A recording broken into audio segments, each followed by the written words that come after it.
بسم اللہ الرحمن الرحیم۔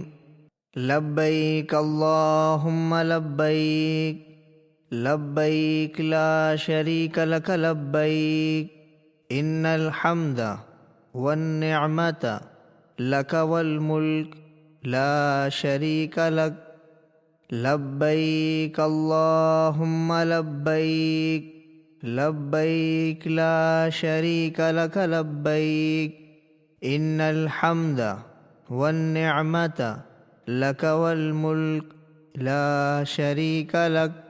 حج کے فضائل۔ الحمدللہ وکفی وسلام علی عبادہ الذین اصطفی، اما بعد۔ محترم حضرات، آپ حضرات کے سامنے حج، عمرہ اور زیارت مدینہ منورہ کا نہایت آسان طریقہ تصاویر اور پریزنٹیشن کے ساتھ پیش کیا جا رہا ہے۔ آپ حضرات اسے پوری توجہ کے ساتھ سنیں۔ محترم بزرگوں اور بھائیوں، حج بہت ہی اہم اور بڑی عبادت ہے۔ اس کے بہت سارے فضائل ہیں۔ حضرت ابو ہریرہ رضی اللہ تعالی عنہ سے روایت ہے کہ رسول اللہ صلی اللہ علیہ وسلم نے فرمایا، جو شخص اللہ کی خوشنودی اور رضامندی حاصل کرنے کے لیے حج کرے اور دوران سفر گناہ اور نافرمانی سے اپنے آپ کو بچائے، تو وہ حج کر کے گناہوں سے ایسا پاک و صاف ہو جاتا ہے جیسے اس دن تھا جس دن اس کی ماں نے اس کو جنا تھا۔ ایک حدیث میں ہے کہ حج اور عمرہ کرنے والے اللہ تعالیٰ کے مہمان ہیں۔ اگر وہ اللہ تعالیٰ سے دعا کریں تو اللہ تعالیٰ ان کی دعا قبول فرمائے، اور اللہ تعالیٰ سے مغفرت طلب کریں تو اللہ تعالیٰ ان کی مغفرت فرمائے۔ ایک حدیث میں ہے، حج اور عمرہ کرنے والا کبھی فقیر نہیں ہوتا۔ سفر حج سے پہلے چند ضروری کام۔ حج کا سفر شروع کرنے سے پہلے کچھ کام ضرور کر لیں جن کا کرنا شرعاً ضروری ہے۔ پہلا کام تو یہ کر لیں کہ اس مبارک سفر میں اپنی نیت درست کر لیں۔ نیت صرف یہ ہو کہ اللہ کے حکم کو پورا کرنے کے لیے اور اس کو راضی کرنے کے لیے میں حج کر رہا ہوں۔ دنیا کی عزت، شہرت، نام و نمود، دکھاوا، کوئی تجارتی فائدہ یا دنیا کی کوئی غرض بالکل نہ ہو، ورنہ اتنا بڑا عمل اور اتنی بڑی قربانی ضائع اور برباد ہو جائے گی۔ کیونکہ جس عمل میں نیت فاسد ہوتی ہے وہ عمل اللہ کے نزدیک مردود ہو جاتا ہے، لہذا نیت کو خوب ٹٹولیں اور درست کر لیں۔ دوسرا کام، روانگی سے پہلے اپنے تمام چھوٹے بڑے گناہوں سے خوب سچی پکی توبہ کر لیں۔ خوب گڑ گڑا کر ندامت کے ساتھ اپنے گناہوں کا اقرار کرتے ہوئے آئندہ نہ کرنے کے عزم کے ساتھ اللہ تعالیٰ سے معافی مانگ لیں، تاکہ آپ گناہوں کی گندگی سے صاف ستھرے ہو کر اپنے مولا کے دربار میں پہنچیں۔ تیسرا کام، اللہ کے جن بندوں کے حقوق آپ کے ذمے ہیں، جن کی کبھی کوئی حق تلفی ہوئی ہو، ستایا ہو، جن کا کبھی دل دکھایا ہو، یا جن کا اپنے اوپر کوئی مالی حق باقی رہ گیا ہو، کسی کا قرض اپنے ذمے ہو، ان تمام سے مل کر معاملات صاف کر لیں، خوب معافی تلافی کر لیں، اور جن کا کسی طرح کا کوئی حق نکل رہا ہے ان کو ادا کر دیں، اور جن امور کے متعلق وصیت کرنی ہو ان کے متعلق وصیت نامہ لکھ دیں۔ ان تمام امور کو پورے اہتمام کے ساتھ کریں، ان میں کوئی شرم و عار نہ کریں، تاکہ حج آپ کے لیے دنیا و آخرت میں کامیابی اور صالح زندگی کا ذریعہ بنے۔ حج کی تفصیلات سے پہلے یہ بات اچھی طرح سمجھ لیں کہ حج میں 3 فرض ہیں۔ فرض ہونے کا مطلب یہ ہے کہ ان میں سے کوئی چیز اگر چھوٹ گئی تو آپ کا حج ہی نہیں ہوگا۔ نمبر 1، احرام نیت اور تلبیہ کے ساتھ۔ نمبر 2، وقوف عرفات یعنی عرفات میں ٹھہرنا۔ نمبر 3، طواف زیارت۔ حج کے واجب 6 ہیں۔ واجب ہونے کا مطلب یہ ہے کہ ان میں سے کوئی چیز اگر چھوٹ گئی تو آپ کا حج تو ہو جائے گا، مگر واجب کے چھوٹنے کی وجہ سے دم یعنی قربانی لازم ہوگی۔ نمبر 1، مزدلفہ میں ٹھہرنا۔ نمبر 2 شیطانوں کو کنکریاں مارنا، نمبر 3 قربانی کرنا، نمبر 4 سر کے بال منڈوانا یا کتروانا، نمبر 5 صفا مروہ کے درمیان سعی کرنا، نمبر 6 طواف وداع یعنی رخصتی کا طواف کرنا۔ اسی طرح یہ بات بھی آپ اچھی طرح سمجھ لیں کہ حج 3 طرح کا ہوتا ہے۔ نمبر 1 افراد، نمبر 2 قران، نمبر 3 تمتع۔ نمبر 1 حج افراد اس حج کو کہتے ہیں جس میں میقات سے صرف حج کی نیت سے احرام باندھا جاتا ہے اور مکہ مکرمہ پہنچ کر حج کے ختم پر وہ احرام اتر جاتا ہے۔ حج افراد میں قربانی کرنا مستحب ہے۔ نمبر 2 قران۔ قران اس حج کو کہتے ہیں جس میں میقات سے حج و عمرے کا ایک ساتھ احرام باندھا جاتا ہے اور حاجی اسی احرام کے ساتھ عمرہ کرتا ہے اور اسی احرام کے ساتھ حج کرتا ہے اور حج کے ختم پر وہ احرام اترتا ہے۔ حج قران میں قربانی کرنا واجب ہے۔ نمبر 3 تمتع۔ تمتع اس حج کو کہتے ہیں جس میں میقات سے حاجی صرف عمرے کی نیت کر کے احرام باندھتا ہے، مکہ مکرمہ جا کر صرف عمرہ کر کے وہ احرام اتار دیتا ہے، پھر 8 ذی الحجہ کو حج کے لیے احرام باندھ کر حج کرتا ہے۔ یہ طریقہ تینوں میں سب سے آسان ہے، اس میں پابندیاں کم ہوتی ہیں، اس لیے عوام کو اسی کا مشورہ دیا جاتا ہے۔ تینوں قسموں میں تھوڑا سا فرق ہے۔ پہلا فرق یہ ہے کہ افراد میں صرف حج کی نیت ہوتی ہے اور قران میں حج عمرے کی ایک ساتھ نیت ہوتی ہے اور تمتع میں صرف عمرے کی نیت ہوتی ہے۔ دوسرا فرق یہ ہے کہ افراد اور قران میں احرام شروع سے حج کے ختم تک باقی رہتا ہے اور پابندیاں بھی اس میں زیادہ ہیں، اور تمتع میں عمرہ کر کے احرام کھل جاتا ہے، پھر حاجی اپنے کپڑوں میں رہتا ہے اور 8 ذی الحجہ کو حج کا احرام باندھتا ہے۔ تیسرا فرق یہ ہے کہ قران اور تمتع میں حج کی قربانی واجب ہے، جبکہ افراد میں حج کی قربانی واجب نہیں بلکہ مستحب ہے۔ تینوں قسموں میں افضل کیا ہے؟ احناف کے نزدیک قران افضل ہے، پھر تمتع کا درجہ ہے، پھر افراد کا درجہ ہے۔ آپ حضرات فضیلت کے ساتھ سہولت کو سامنے رکھتے ہوئے ان میں سے کسی ایک حج کی نیت کریں۔ بہتر یہ ہے کہ اگر آپ 8 ذی الحجہ سے کچھ پہلے مکہ مکرمہ پہنچتے ہیں یا پہلے مدینہ منورہ جا کر پھر 8 ذی الحجہ کے قریب مکہ مکرمہ پہنچتے ہیں تو آپ قران کا احرام باندھیں، اس لیے کہ آپ کے اوپر زیادہ پابندیاں نہیں ہوں گی۔ اور اگر آپ 8 ذی الحجہ سے 10، 15، 20 دن پہلے مکہ مکرمہ پہنچتے ہیں تو پھر بہتر یہ ہے کہ آپ تمتع کا احرام باندھیں تاکہ آپ پر زیادہ پابندیاں لاگو نہ ہوں اور حج آسانی سے ادا ہو جائے۔ گھر سے روانگی۔ اب آپ اپنے گھر سے روانہ ہو رہے ہیں، وہ مبارک گھڑی آ گئی ہے جس کا بہت دنوں سے آپ کو انتظار تھا۔ روانگی سے پہلے ہو سکے تو 2 رکعت نفل نماز پڑھ لیں۔ نماز کے بعد سفر میں سہولت و عافیت کی، گناہوں سے بچنے کی اور حج کی قبولیت کی دعا کر لیں۔ نکلنے سے پہلے اپنا پورا سامان منظم کر لیں۔ ضروریات کا سامان لے لیں، جو چیزیں ممنوع ہیں وہ بالکل نہ لیں تاکہ کسٹم وغیرہ میں پریشانی نہ ہو۔ اپنے سامان کو اچھی طرح پیک کر کے بیگ پر بڑے حروف میں پورا ایڈریس یعنی پتہ لکھیں، ملک کا نام بھی ضرور لکھیں، اور اپنے بیگ پر ایسی کوئی علامت ضرور رکھیں کہ دیکھتے ہی آپ اپنے سامان کو پہچان لیں۔ گھر سے دعا پڑھ کر نکلیں۔ بسم اللہ توکلت علی اللہ لا حول ولا قوت الا باللہ۔ دعا یاد نہ ہو تو صرف بسم اللہ الرحمن الرحیم پڑھ کر نکلیں۔ سواری کا پہلے سے نظم رکھیں۔ فلائٹ کے وقت سے 3-4 گھنٹے پہلے ہی ایئرپورٹ پر پہنچ جائیں۔ احرام کا طریقہ اور ترتیب۔ حج اور عمرے میں سب سے پہلا عمل احرام ہے۔ احرام کسے کہتے ہیں؟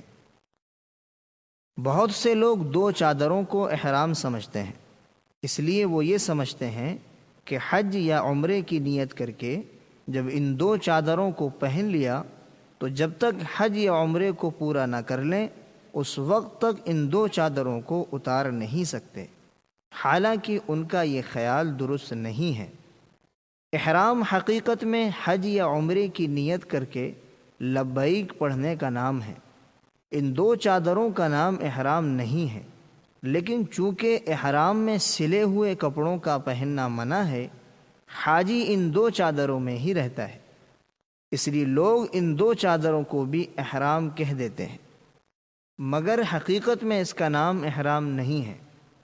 لہٰذا اگر یہ چادریں گندی ہو جائیں، ناپاک ہو جائیں یا میلی ہو جائیں یا کسی اور وجہ سے حاجی اگر احرام کی چادریں بدلنا چاہیں تو بدل سکتا ہے، بار بار بھی بدل سکتا ہے، البتہ پابندیوں والی حالت برابر باقی رہے گی۔ احرام باندھنے سے پہلے حجامت، زیر ناف، لبیں اور ناخن ترشوا کر فارغ ہو جائیں۔ احرام سے پہلے غسل کرنا سنت ہے، نہ ہو سکے تو وضو ہی کر لیں۔ مردوں کے لیے احرام میں دو چادریں ہوتی ہیں بغیر سلی ہوئی، ایک چادر کو تہبند یعنی لنگی کی طرح باندھ لیں اور دوسری چادر اوڑھ لیں، یہ احرام بن گیا۔ مگر یاد رکھیں ابھی احرام شروع نہیں ہوا، احرام شروع ہوگا نیت کر کے۔ لبیک پڑھ لینے کے بعد احرام باندھنے کے بعد اوپر کی چادر سے سر ڈھانک کر 2 رکعت نفل پڑھ لیں احرام کی۔ اگر مکروہ وقت نہ ہو اور ٹوپی پہن کر بھی یہ 2 رکعت نفل آپ پڑھ سکتے ہیں، کیونکہ ابھی احرام شروع نہیں ہوا۔ بہتر یہ ہے کہ احرام کی چادریں گھر پر باندھیں اور نفل بھی گھر پر پڑھ لیں، نیت ابھی نہ کریں۔ ہوائی جہاز میں بیٹھنے کے بعد جب آپ فضا میں پرواز کر لیں اس وقت نیت کریں، مگر فضا میں پرواز کرتے ہی فوراً نیت کر لیں، پھر دیر نہ کریں۔ اگرچہ ہوائی جہاز میں میقات آنے سے کچھ دیر پہلے کپتان کی طرف سے یہ اعلان ضرور ہوتا ہے کہ اب آپ اپنی میقات سے گزرنے والے ہیں، مگر آپ اس کا انتظار نہ کریں، کہیں ایسا نہ ہو کہ نیند آ گئی اور آپ میقات سے بغیر احرام کے گزر جائیں۔ اگر اس طرح آپ میقات سے بغیر احرام کے گزر گئے تو آپ پر دم لازم آئے گا، یعنی حرم میں پہنچ کر ایک بھیڑ یا بکرے کی قربانی کرنی پڑے گی۔ لہذا پرواز ہونے کے بعد نیت میں دیر نہ کریں۔ یہ مشورہ حاجیوں کو اس لیے دیا جاتا ہے کہ اگر خدا نخواستہ فلائٹ لیٹ ہو گئی یا کسی وجہ سے حاجی حج پر نہ جا سکے تو احرام کی پابندیاں نبھانا مشکل ہو جائے گا۔ وہ اپنا احرام اس وقت تک نہیں اتار سکے گا جب تک وہ حرم شریف میں ایک جانور کی قربانی نہ کروا لیں۔ اس لیے بہتر یہ ہے کہ فلائٹ اڑنے کے بعد نیت کریں۔ جو حجاج کرام یہاں سے سیدھا مدینہ منورہ جا رہے ہیں وہ یہاں سے احرام نہ باندھیں، وہ مدینہ منورہ سے جب مکہ معظمہ کے لیے روانہ ہوں گے تو مدینے والوں کی میقات ذوالحلیفہ سے احرام باندھیں گے۔ عورتوں کا احرام۔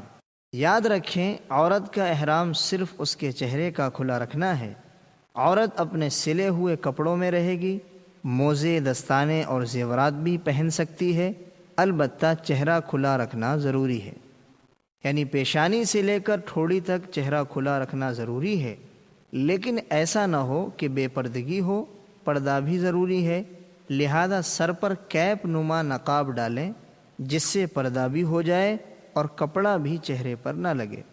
ایسا نقاب بازار میں مل جاتا ہے۔ عورت کو صرف چہرہ کھلا رکھنا ہے، سر کو ڈھانکنا ضروری ہے، اس لیے بہتر یہ ہے کہ سر پر چھوٹا رومال باندھ لیں تاکہ سر اور بال نہ کھلیں۔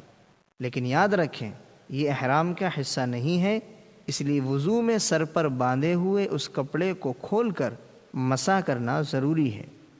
بہت سی مستورات اس کو احرام کا حصہ سمجھتی ہیں، اس لیے وہ اسی کپڑے پر مسح کر لیتی ہیں، یہ ان کی غلطی ہے۔ مسح کے وقت اس کپڑے کو اتارنا ضروری ہے۔ احرام باندھتے وقت اگر عورت ناپاکی کی حالت میں ہو تو اسی حالت میں احرام باندھے اور 2 رکعت احرام کی نہ پڑھے پھر مکہ مکرمہ پہنچنے کے بعد جب تک پاک نہ ہو مسجد حرام میں نہ جائے، جب پاک ہو جائے تو غسل کر کے مسجد میں جائے، طواف اور سعی کر کے عمرہ مکمل کر لے۔ بچے کا احرام۔ بہت سارے لوگ چھوٹے بچوں کو بھی حج میں لے جاتے ہیں، تو نابالغ بچہ اگر ہوشیار اور سمجھدار ہے تو وہ خود احرام باندھے گا اور تمام ارکان اور اعمال بالغ کی طرح ادا کرے گا۔ اگر وہ بچہ ناسمجھ اور چھوٹا ہے تو اس کا سرپرست اس کی طرف سے احرام باندھے اور تمام ارکان میں اپنے بچے کی بھی نیت کر لے۔ نابالغ بچوں کا حج کا ثواب ان کے سرپرستوں کو ملے گا۔ یہاں پر ایک مسئلہ اچھی طرح سمجھ لیں کہ اگر نابالغ سے حج کے افعال میں کمی بیشی یا کوئی غلطی ہو گئی تو اس پر کوئی سزا یا کوئی دم واجب نہیں ہوگا۔ اب آپ کو دو باتیں سمجھنی ہیں: نیت کیسے کرنا اور احرام کی پابندیاں کیا ہیں۔ ہندوستان سے جانے والے اکثر حاجی صاحبان حج تمتع ہی کرتے ہیں، جس میں عمرہ پہلے کیا جاتا ہے اور مکہ مکرمہ پہنچ کر عمرہ پورا کر کے احرام اتار دیا جاتا ہے، اور پھر حج کا احرام 8 ذی الحجہ کو دوبارہ باندھا جاتا ہے۔ لہذا اب ہم عمرہ اور حج الگ الگ سمجھ لیں۔ اگر آپ کا حج حج تمتع ہے تو یوں نیت کریں: اے اللہ، میں عمرے کی نیت کرتا ہوں تو اس کو آسان فرما، قبول فرما۔ نیت دل کے ارادے کا نام ہے، زبان سے بھی کہہ دیں تو بہتر ہے۔ نیت کرتے ہی مرد ذرا بلند آواز سے اور عورتیں آہستہ آواز سے لبیک پڑھیں: لبیک اللہم لبیک، لبیک لا شریک لک لبیک، ان الحمد والنعمت لک والملک لا شریک لک۔ اس دعا کو تلبیہ کہتے ہیں۔ یہ حج اور عمرے کی خاص دعا ہے۔ اگر آپ مکہ مکرمہ کے قیام کے دوران بار بار عمرہ کریں یا ہندوستان سے عمرے کے ارادے سے مکہ مکرمہ جائیں تو عمرے کی نیت اور عمرے کا طریقہ ایسا ہی ہوگا جیسا یہ ہے۔ اس کو بار بار اور ہر موقع پر پڑھنا ہے، گویا حج میں افضل ذکر یہی ہے۔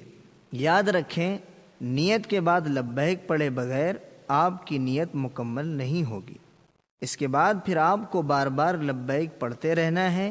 اس کو ذرا دھیان کے ساتھ پڑھنا ہے۔ اور یہ لبیک کیا ہے؟ یہ حضرت ابراہیم علیہ السلام کی پکار کا جواب ہے۔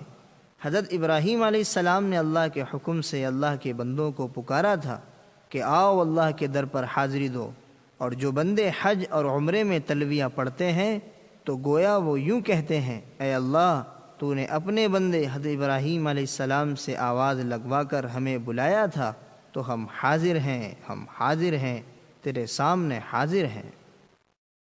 احرام کی پابندیاں۔ نمبر 1، جب آپ نے احرام باندھ کر نیت کر لی اور لبیک پڑھ لیا تو آپ پر احرام کی پابندیاں لگ گئیں۔ اب آپ سر اور چہرہ نہیں ڈھانک سکتے، بلکہ ہر وقت کھلا رہے گا۔ سوتے میں بھی سر اور چہرہ نہیں ڈھانک سکتے، اور عورت صرف چہرہ نہ ڈھانکے، یعنی اس پر کپڑا نہ لگائے۔ عورت کے لیے سر کو چھپانا ضروری ہے۔ نمبر 2، اب آپ خوشبو نہیں لگا سکتے، نہ سونگھ سکتے ہیں، لیکن بغیر ارادے کے خوشبو سونگھ لی تو کوئی حرج نہیں۔ یہ حکم مرد اور عورت دونوں کے لیے ہے۔ خوشبو کے بارے میں موٹی موٹی 2-4 باتیں اور سمجھ لیں۔ احرام کی حالت میں ٹوتھ پیسٹ نہیں کر سکتے، صابن سے ہاتھ وغیرہ نہیں دھو سکتے، خوشبو والا کوئی شربت نہیں پی سکتے، لونگ الائچی وغیرہ نہیں کھا سکتے۔ اسی طرح ایسا کھانا جس میں بہت خوشبو مہک رہی ہو وہ بھی نہیں کھا سکتے۔ نمبر 3، اب آپ اپنے چہرے، سر یا بدن کے کسی حصے کا بال نہیں توڑ سکتے، اسی طرح ناخن نہیں کاٹ سکتے۔ یہ حکم بھی مرد اور عورت دونوں کے لیے ہے۔ نمبر 4، اب آپ سلا ہوا کپڑا نہیں پہن سکتے، جیسے کرتا، پائجامہ، کوٹ، بنیان، پتلون اور انڈر ویئر وغیرہ۔ یہ حکم صرف مردوں کے لیے ہے۔ نمبر 5، اب آپ نہ بیوی سے صحبت کر سکتے ہیں، نہ میاں بیوی کے تعلقات والی باتیں کر سکتے ہیں۔ یہ حکم بھی مرد اور عورت دونوں کے لیے ہے۔ نمبر 6، اسی طرح اب آپ ایسا جوتا نہیں پہن سکتے جو پاؤں کی ابھری ہوئی ہڈی کو ڈھانپ دے۔ جوتا بوٹ نہ پہنے، سلیپر یا اس جیسی چپل پہنے۔ یہ حکم صرف مردوں کے لیے ہے۔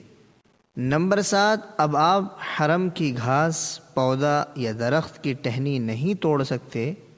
یہ حکم مرد اور عورت دونوں کے لیے ہے، چاہے احرام میں ہوں یا نہ ہوں۔ نمبر 8، اب آپ حرم میں کسی بھی جانور کا شکار نہیں کر سکتے اور نہ ہی شکار کی طرف اشارہ کر سکتے ہیں۔ یہ حکم مرد اور عورت دونوں کے لیے ہے، چاہے احرام میں ہو یا نہ ہو۔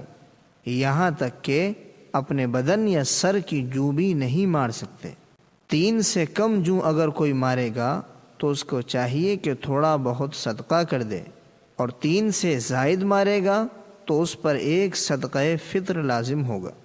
بہرحال یہ 8 پابندیاں ہو گئیں مردوں کے لیے اور 6 پابندیاں عورتوں کے لیے۔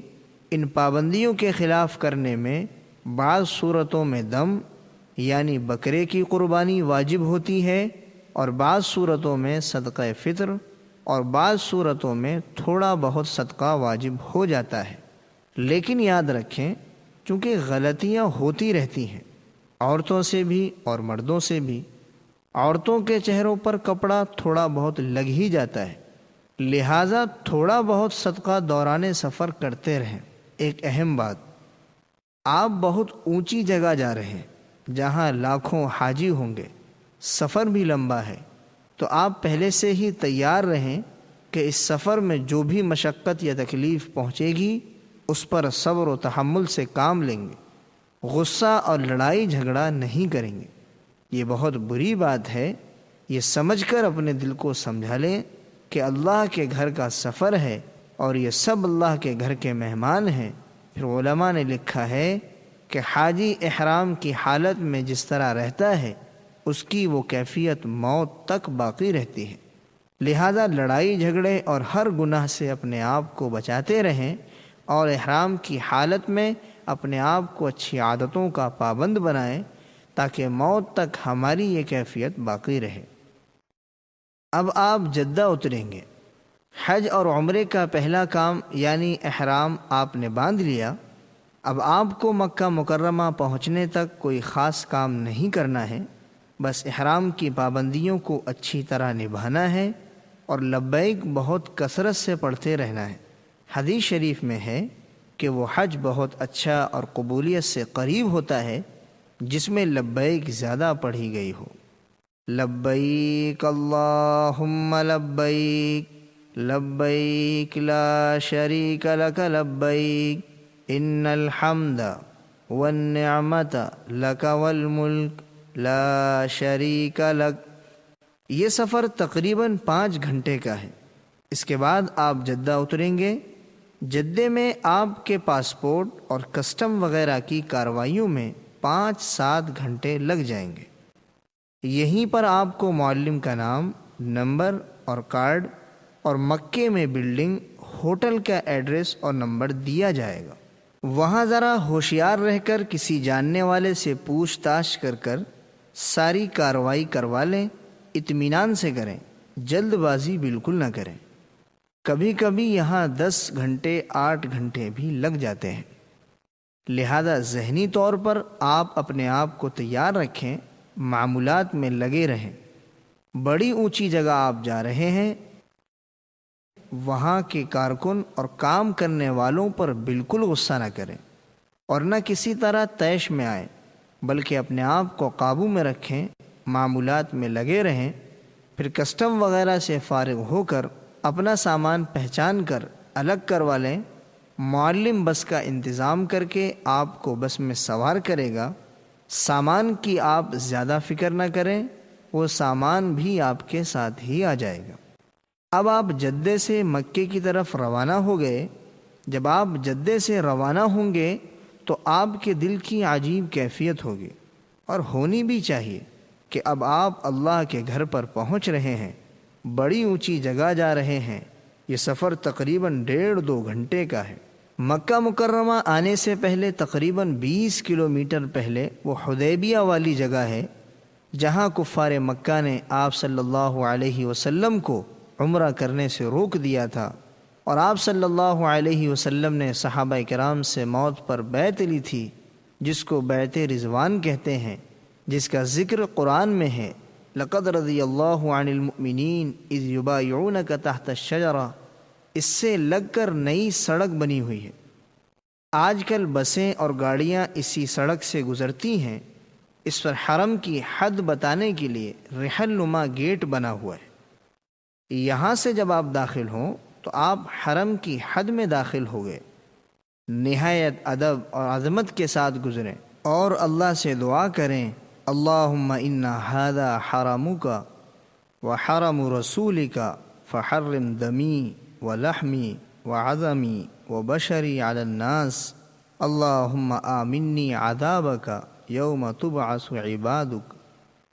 اے اللہ، یہ تیرا اور تیرے رسول کا حرم ہے، اس میں جانوروں کو بھی امن ہے، تو اس کی برکت سے اور حرمت سے میرے گوشت، کھال اور سارے جسم پر جہنم کی آگ حرام کر دے، اور قیامت کے عذاب سے امن مجھے دے دے۔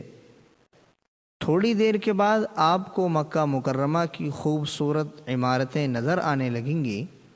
اب آپ اس مقدس شہر میں داخل ہو گئے ہیں جہاں کا چپا چپا آپ کو حضور اکرم صلی اللہ علیہ وسلم اور صحابہ کی قربانیوں سے منور نظر آئے گا۔ یہاں سے استغفار کرتے ہوئے عاجزی کے ساتھ لبیک پڑھتے ہوئے داخل ہوں۔ معلم کی بس آپ کو بلڈنگ تک لے جا کر چھوڑ دے گی۔ اس کے بعد آپ اپنی رہائش گاہ دیکھ لیں، اپنا سامان ترتیب سے رکھ لیں، ضروریات سے فارغ ہو جائیں، اور تھکن ہو تو آرام کر لیں۔ یہاں جلد بازی بالکل نہ کریں۔ یہاں آپ بہت سارے حاجیوں کو دیکھیں گے کہ سامان رکھ کر سیدھے حرم میں بھاگ رہے ہیں، حالانکہ تھکے ہارے ہیں۔ آپ ان کو دیکھا دیکھی بالکل نہ کریں، بلکہ آپ پر اگر تھکن ہو اور یقیناً ہوگی تو آپ آرام کر کے حشاش بشاش ہو کر حرم شریف میں جائیں، تاکہ اطمینان سے ارکان ادا کر سکیں اور اللہ کے گھر کی زیارت کر سکیں۔ اور یہ بات بھی دھیان میں رکھیں کہ معلم کی طرف سے جو پیلا پٹا اور کارڈ آپ کو ملا تھا، اس کو ہر وقت اپنے ساتھ رکھیں۔ بیت اللہ پر حاضری۔ اپنے کمرے سے باوضو ہو کر مسجد حرام کی طرف چلیں۔ کسی بھی دروازے سے مسجد میں داخل ہوں، سنت کے مطابق دائیں پیر سے دعا پڑھتے ہوئے داخل ہوں اور اعتکاف کی نیت کر لیں، تاکہ جب تک آپ مسجد حرام میں رہیں اعتکاف کا ثواب ملتا رہے۔ اس طرح دعا پڑھیں، بسم اللہ والصلاة والسلام علی رسول اللہ، اللہم افتح لی ابواب رحمتک، نویت سنت الاعتکاف۔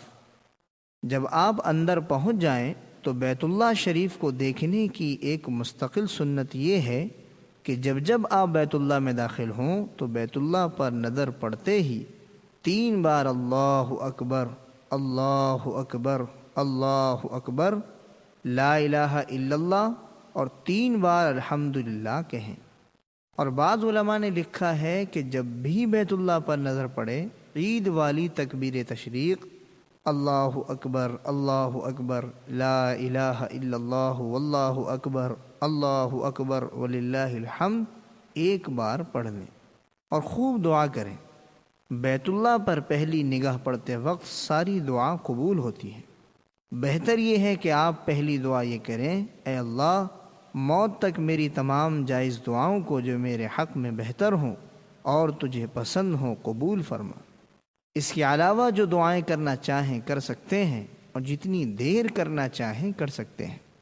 اپنے لیے، اپنے گھر والوں کے لیے، اپنے خاندان کے لیے، پوری امت کے لیے اللہ سے خوب گڑ گڑا کر اللہ سے دعائیں کریں۔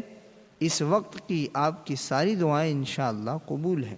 دعا سے فارغ ہو گئے، اب آپ کو عمرہ کرنا ہے۔ عمرے کا طریقہ اور ترتیب۔ عمرے کا طریقہ سمجھنے سے پہلے یہاں بیت اللہ میں پہنچ کر ایک بات خاص دھیان میں رکھیں تو انشاءاللہ آپ بڑی تکلیف سے بچ جائیں گے۔ بزرگوں، یہاں ہجوم اور بھیڑ بہت زیادہ ہوتی ہے۔ اس کی وجہ سے بعض مرتبہ ساتھی ایک دوسرے سے بچھڑ جاتے ہیں اور بعد میں بڑی پریشانی ہوتی ہے۔ لہٰذا پہلے ہی تمام ساتھی مل کر کوئی خاص نشانی، کوئی گیٹ، علامت وغیرہ طے کر لیں کہ طواف کے دوران اگر ساتھی ایک دوسرے سے بچھڑ گئے تو سب یہاں آ کر اکٹھے ہوں، جمع ہوں۔ خصوصاً جب آپ کے ساتھ مستورات ہوں تو اس کا خیال رکھنا بہت ضروری ہے تاکہ بعد میں بڑی پریشانی نہ ہو۔ اب آپ کو عمرہ کرنا ہے اور عمرہ بہت ہی آسان ہے۔ عمرے میں آپ کو صرف 4 کام کرنے ہیں، اس کو ذہن میں بٹھا لیں۔ نمبر 1، نیت اور لبیک پڑھ کر احرام باندھنا۔ یہ کام تو آپ نے پہلے ہی کر لیا ہے۔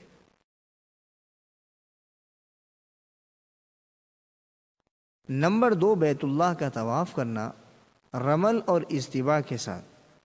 طواف کہتے ہیں بیت اللہ کے گرد 7 چکر لگانے کو، رمل کہتے ہیں کاندھے ہلاتے ہوئے قریب قریب قدم رکھ کر ذرا اکڑ کر چلنا، جیسے پہلوان اکھاڑے میں چلتا ہے۔ رمل طواف کے پہلے 3 چکروں میں ہوتا ہے۔ اجتباء کہتے ہیں احرام کی چادر دائیں بغل سے نکال کر بائیں کندھے پر رکھنا اور دایاں کندھا کھلا چھوڑ دینا۔ اجتباء طواف کے 7 چکروں میں ہوتا ہے۔ یاد رکھیں، رمل اور اجتباء صرف اس طواف میں ہوتا ہے جس کے بعد سعی کرنی ہے۔ کوئی نفلی طواف کر رہا ہے تو اس میں رمل اور اجتباء نہیں ہوگا۔ رمل صرف پہلے 3 چکروں میں مسنون ہے۔ اگر کوئی پہلے 3 چکروں میں کرنا بھول گیا تو بعد کے چکروں میں رمل نہ کرے، اس لیے کہ پہلے 3 چکروں میں جیسے رمل کرنا سنت ہے، بعد کے چکروں میں رمل نہ کرنا سنت ہے۔ اجتباء 7 چکروں میں ہوگا۔ 7 چکر پورے کرنے کے بعد اجتباء ختم کر دیں، دایاں کاندھا ڈھانک دیں۔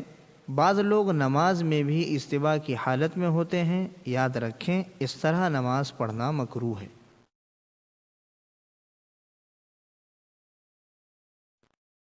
نمبر 3، صفا مروہ کے درمیان سعی کرنا۔ نمبر 4، حلق یعنی سر منڈوانا اور قصر یعنی بال کتروانا۔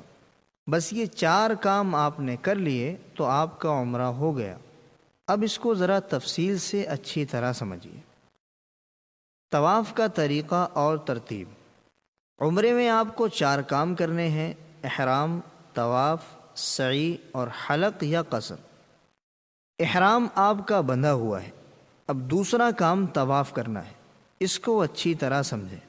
بیت اللہ کے 4 کونے ہیں۔ ایک کونے پر حجر اسود ہے۔ حجر اسود کی طرف رخ کر کے کھڑے ہوں گے آپ تو داہنی طرف رکن عراقی ہے، اس کے بعد رکن شامی اور پھر رکن یمانی۔ تصویر میں آپ دیکھ رہے ہیں حجر اسود جنت کا پتھر ہے۔ جس وقت یہ جنت سے اتارا گیا دودھ سے زیادہ سفید تھا۔ حدیث شریف میں ہے کان اشد بیاضا من اللبن اسودتہ خطایا بنی آدم۔ جس وقت یہ پتھر جنت سے اترا تھا دودھ سے زیادہ سفید تھا، انسانوں کے گناہوں نے اس کو سیاہ کر دیا، کالا کر دیا۔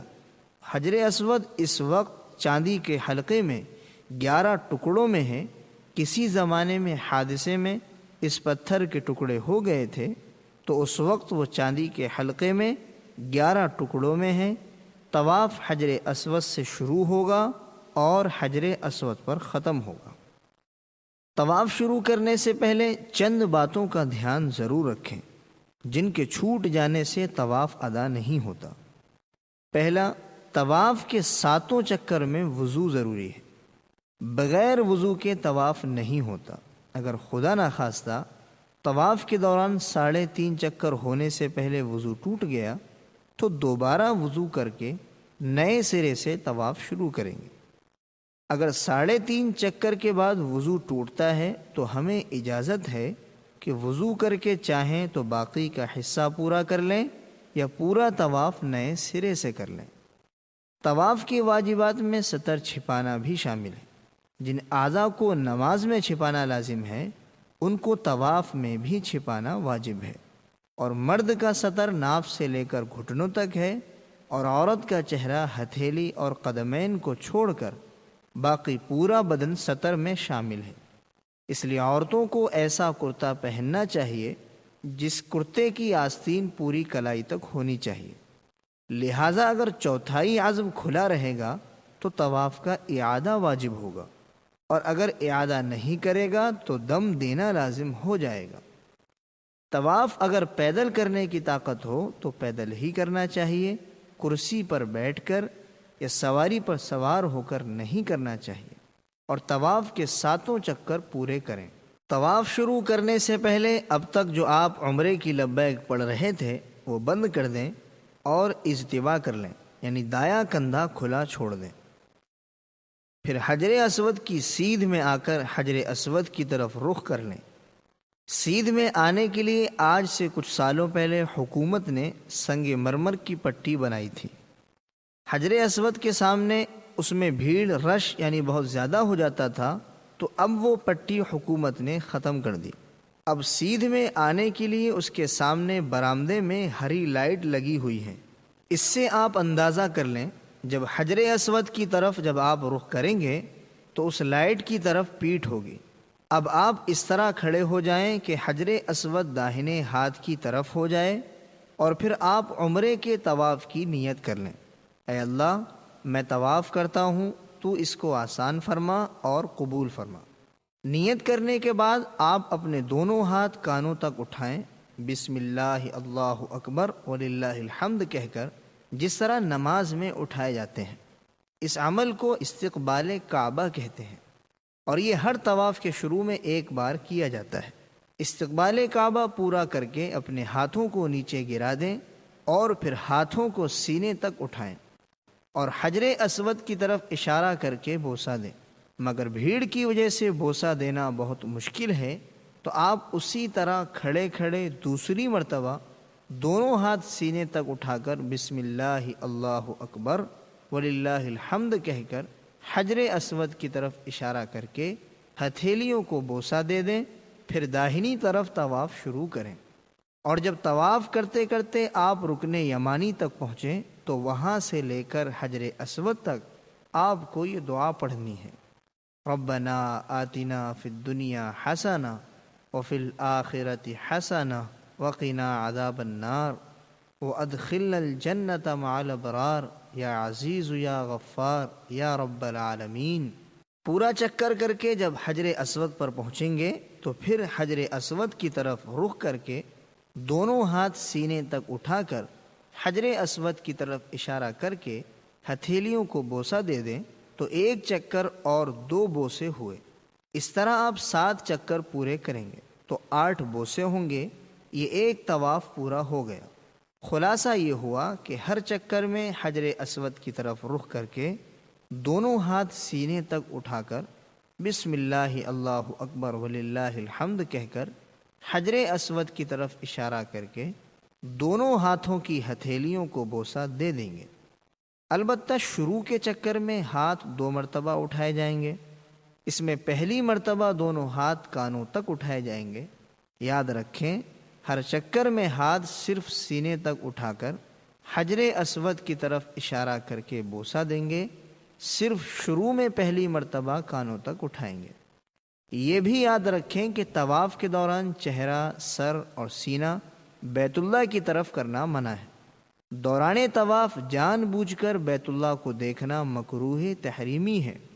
بایاں کندھا بیت اللہ کی طرف رہے گا، البتہ چکر ختم ہونے پر جب بوسہ دیں گے تو اس وقت بیت اللہ کی طرف چہرہ اور سینہ کرنا مستحب ہے۔ دوران طواف اللہ کا ذکر کرتے رہیں، دعا پڑھتے رہیں، درود شریف پڑھتے رہیں۔ کچھ نہ آتا ہو تو اپنی زبان میں دعائیں مانگتے رہیں۔ طواف کے دوران سلام و مصافحہ کر سکتے ہیں، ضرورت کی بات بھی کر سکتے ہیں، البتہ بلا ضرورت بات کرنے سے بچیں۔ مسئلے مسائل پوچھ سکتے ہیں۔ اسی طرح یہ بھی یاد رکھیں کہ آپ جو مسلسل لبیک پڑھ رہے تھے وہ عمرے کے طواف پر ختم ہو جائے گا۔ طواف کے دوران آپ دیکھیں گے کہ بہت سارے لوگ رکن یمانی کو بھی بوسہ دیتے ہیں اور دور سے چھوتے ہیں۔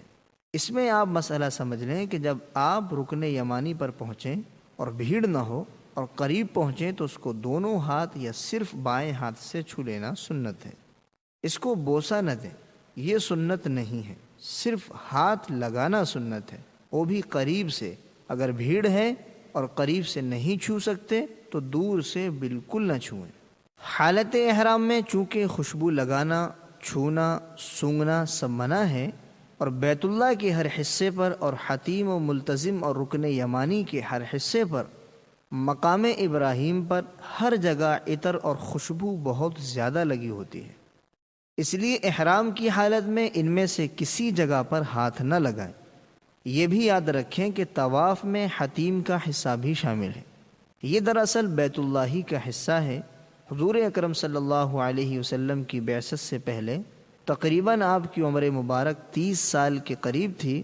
اس وقت قریش نے بیت اللہ کی تعمیر کی تھی تو انہوں نے ایک شرط لگائی تھی کہ سب حلال مال پیش کریں۔ حلال مال کم ہونے کی وجہ سے بجٹ کم پڑ گیا تھا، اس لیے انہوں نے یہ حصہ کھلا چھوڑ دیا تھا۔ بعد میں یہ امت کے لیے بہت بڑی رحمت بن گئی۔ اب جو بیت اللہ کے اندر نماز پڑھنا چاہتا ہو وہ حتیم میں آ کر اگر نفل پڑھ لے تو گویا اس نے بیت اللہ کے اندر ہی نماز پڑھ دی۔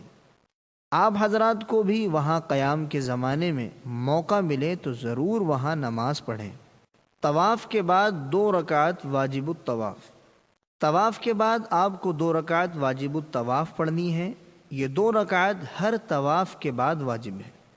مقام ابراہیم کے سامنے اگر سہولت سے جگہ مل جائے تو ٹھیک ہے، ورنہ جہاں جگہ ملے 2 رکعت واجب پڑھ دیں۔ نماز کے وقت احرام میں جو اجتباء تھا وہ ختم کر دیں، یعنی داہنا کندھا ڈھانک دیں۔ نماز پڑھ کر اللہ سے دعا کریں۔ خوبصورت سنہری جالی میں ایک پتھر ہے جس میں حضرت ابراہیم علیہ السلام کے دونوں قدموں کے نشانات ہیں۔ یہ وہ مبارک پتھر ہے جس پر کھڑے ہو کر حضرت ابراہیم علیہ السلام نے بیت اللہ کی تعمیر کی تھی، اور وہ پتھر خود بخود ضرورت کے مطابق اونچا ہوتا جاتا تھا۔ یہ جنت کا پتھر ہے سنہری جالی میں، وہ مبارک پتھر، اور اس پر حضرت ابراہیم علیہ السلام کے قدموں کے نشانات آپ دیکھ رہے ہیں۔ اس کے بعد سہولت ہو تو ملتزم پر آئیں۔ حجر اسود اور کعبے کے دروازے کے بیچ میں 2.5 گز کے قریب بیت اللہ کی دیوار کا جو حصہ ہے اس کو ملتزم کہتے ہیں۔ یہ دعا کی قبولیت کی خاص جگہ ہے، اور اس سے حضور اکرم صلی اللہ علیہ وسلم اس طرح لپٹ کر اور اپنے گال اور رخسار رکھ کر دعا فرماتے تھے جس طرح بچہ اپنی ماں سے لپٹ جاتا ہے۔ اگر یہاں جانے کا موقع نہ ملے تو خود کو تکلیف میں نہ ڈالیں اور دوسروں کو بھی تکلیف نہ دیں۔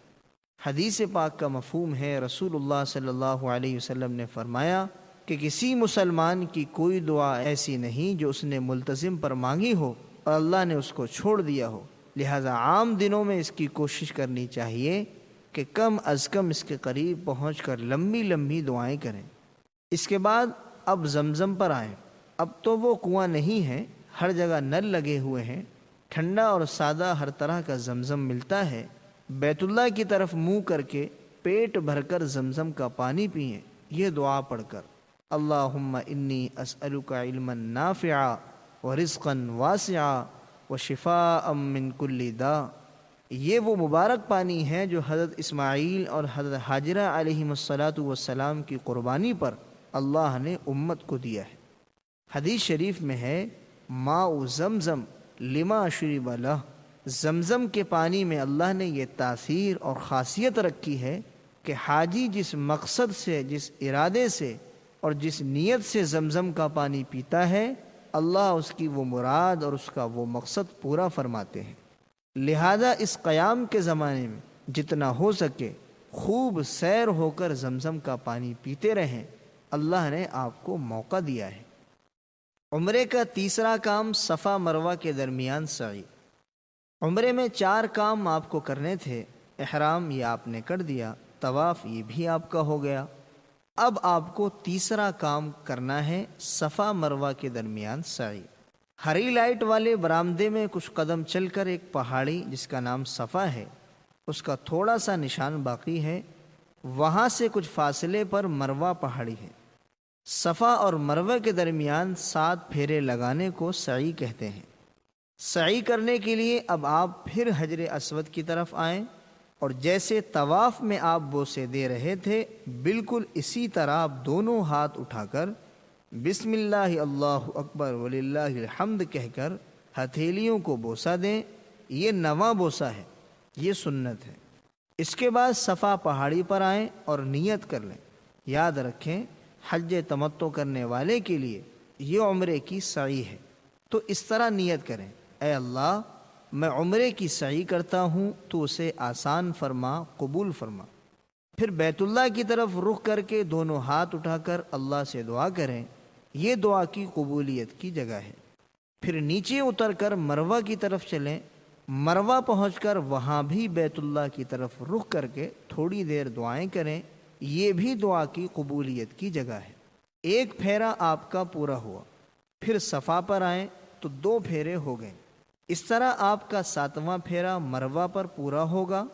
صفا سے چند قدم چلیں گے تو دوہرے ستون، دوہری لائٹیں نظر آئیں گی۔ وہاں سے مردوں کو تیز چلنا ہے، عورتیں اپنی رفتار سے چلیں گی۔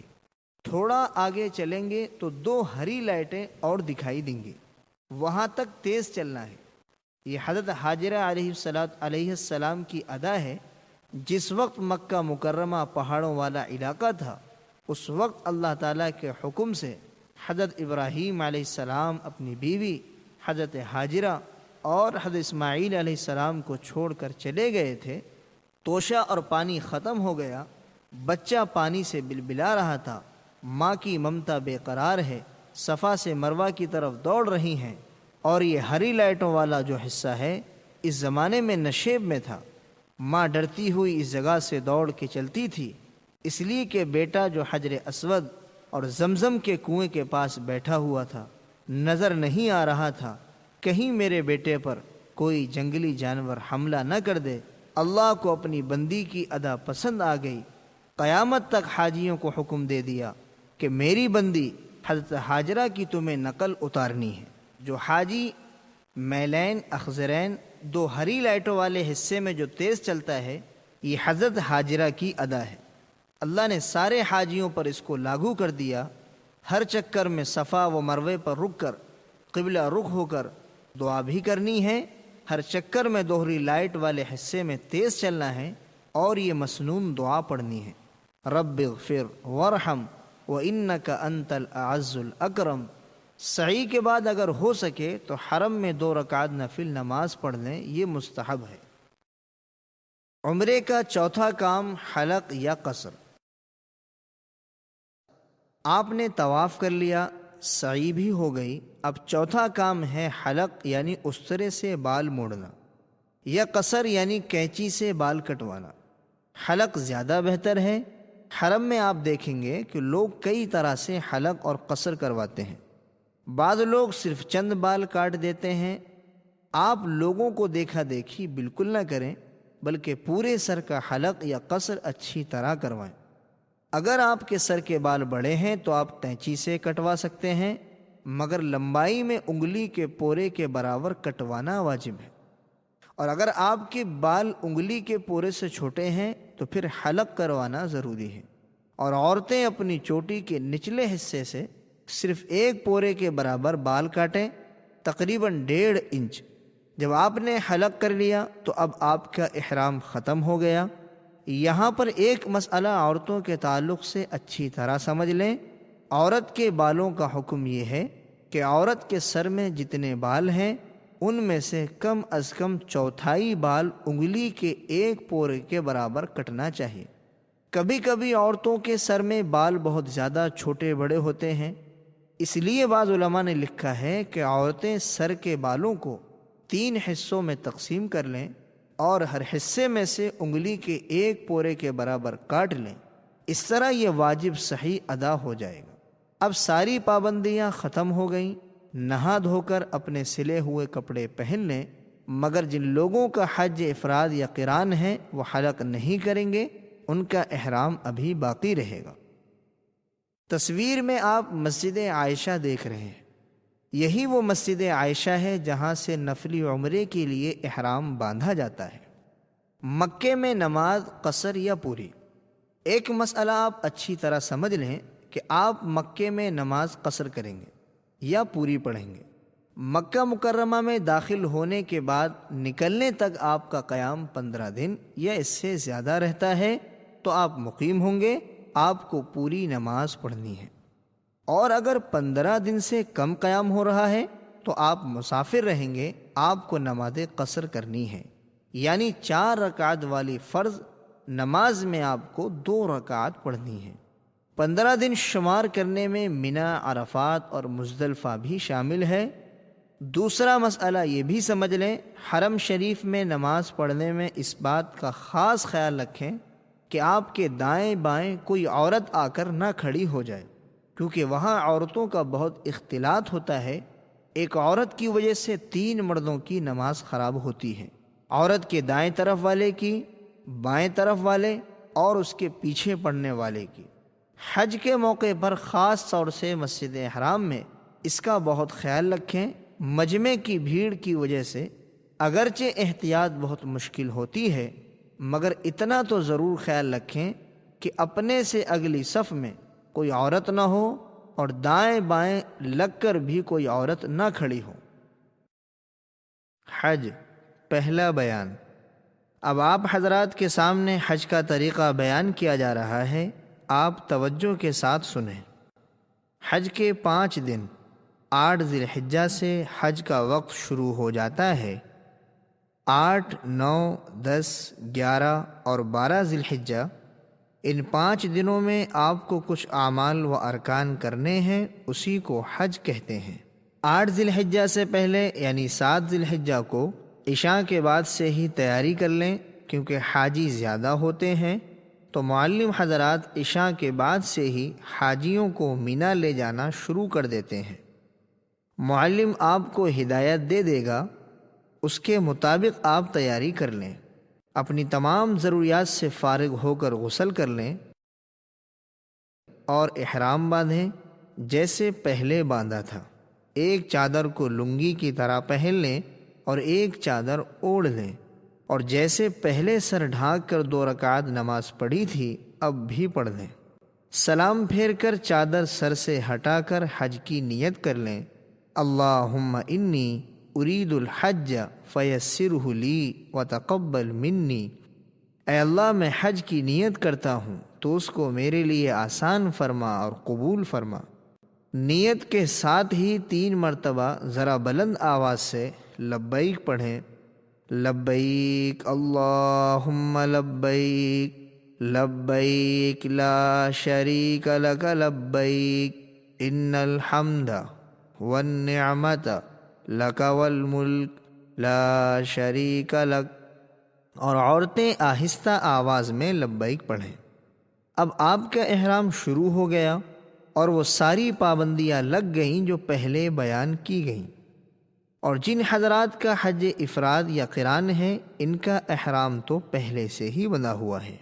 اب آپ 10ویں یا 11ویں تاریخ کو قربانی کر کے سر کے بال منڈوائیں گے، تب آپ کا احرام ختم ہوگا۔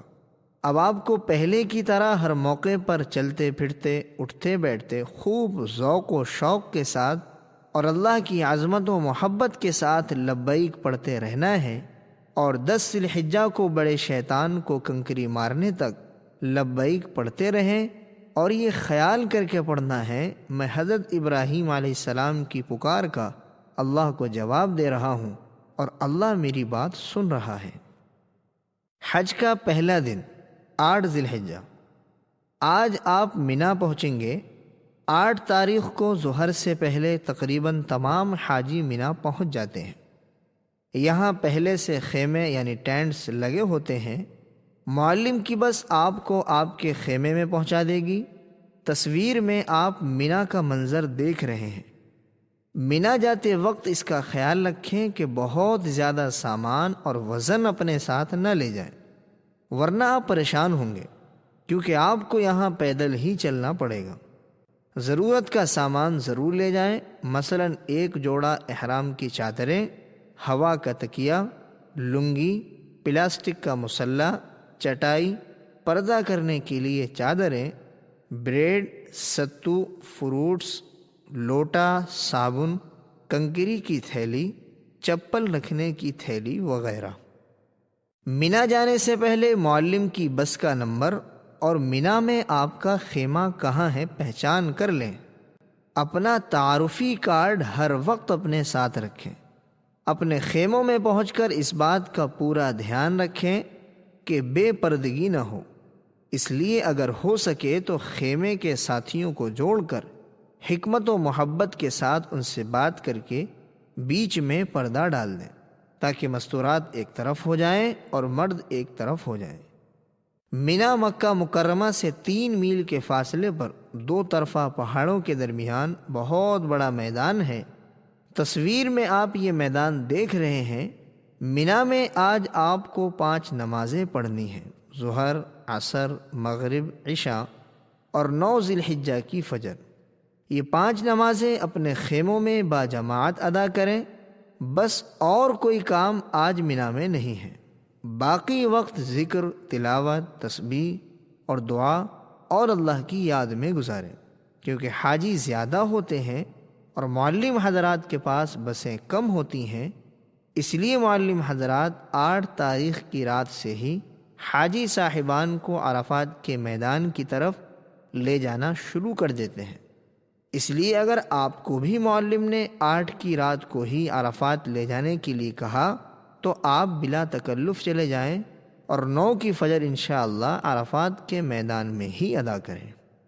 حج کا دوسرا دن 9 ذی الحجہ۔ آج حج کا دوسرا دن ہے۔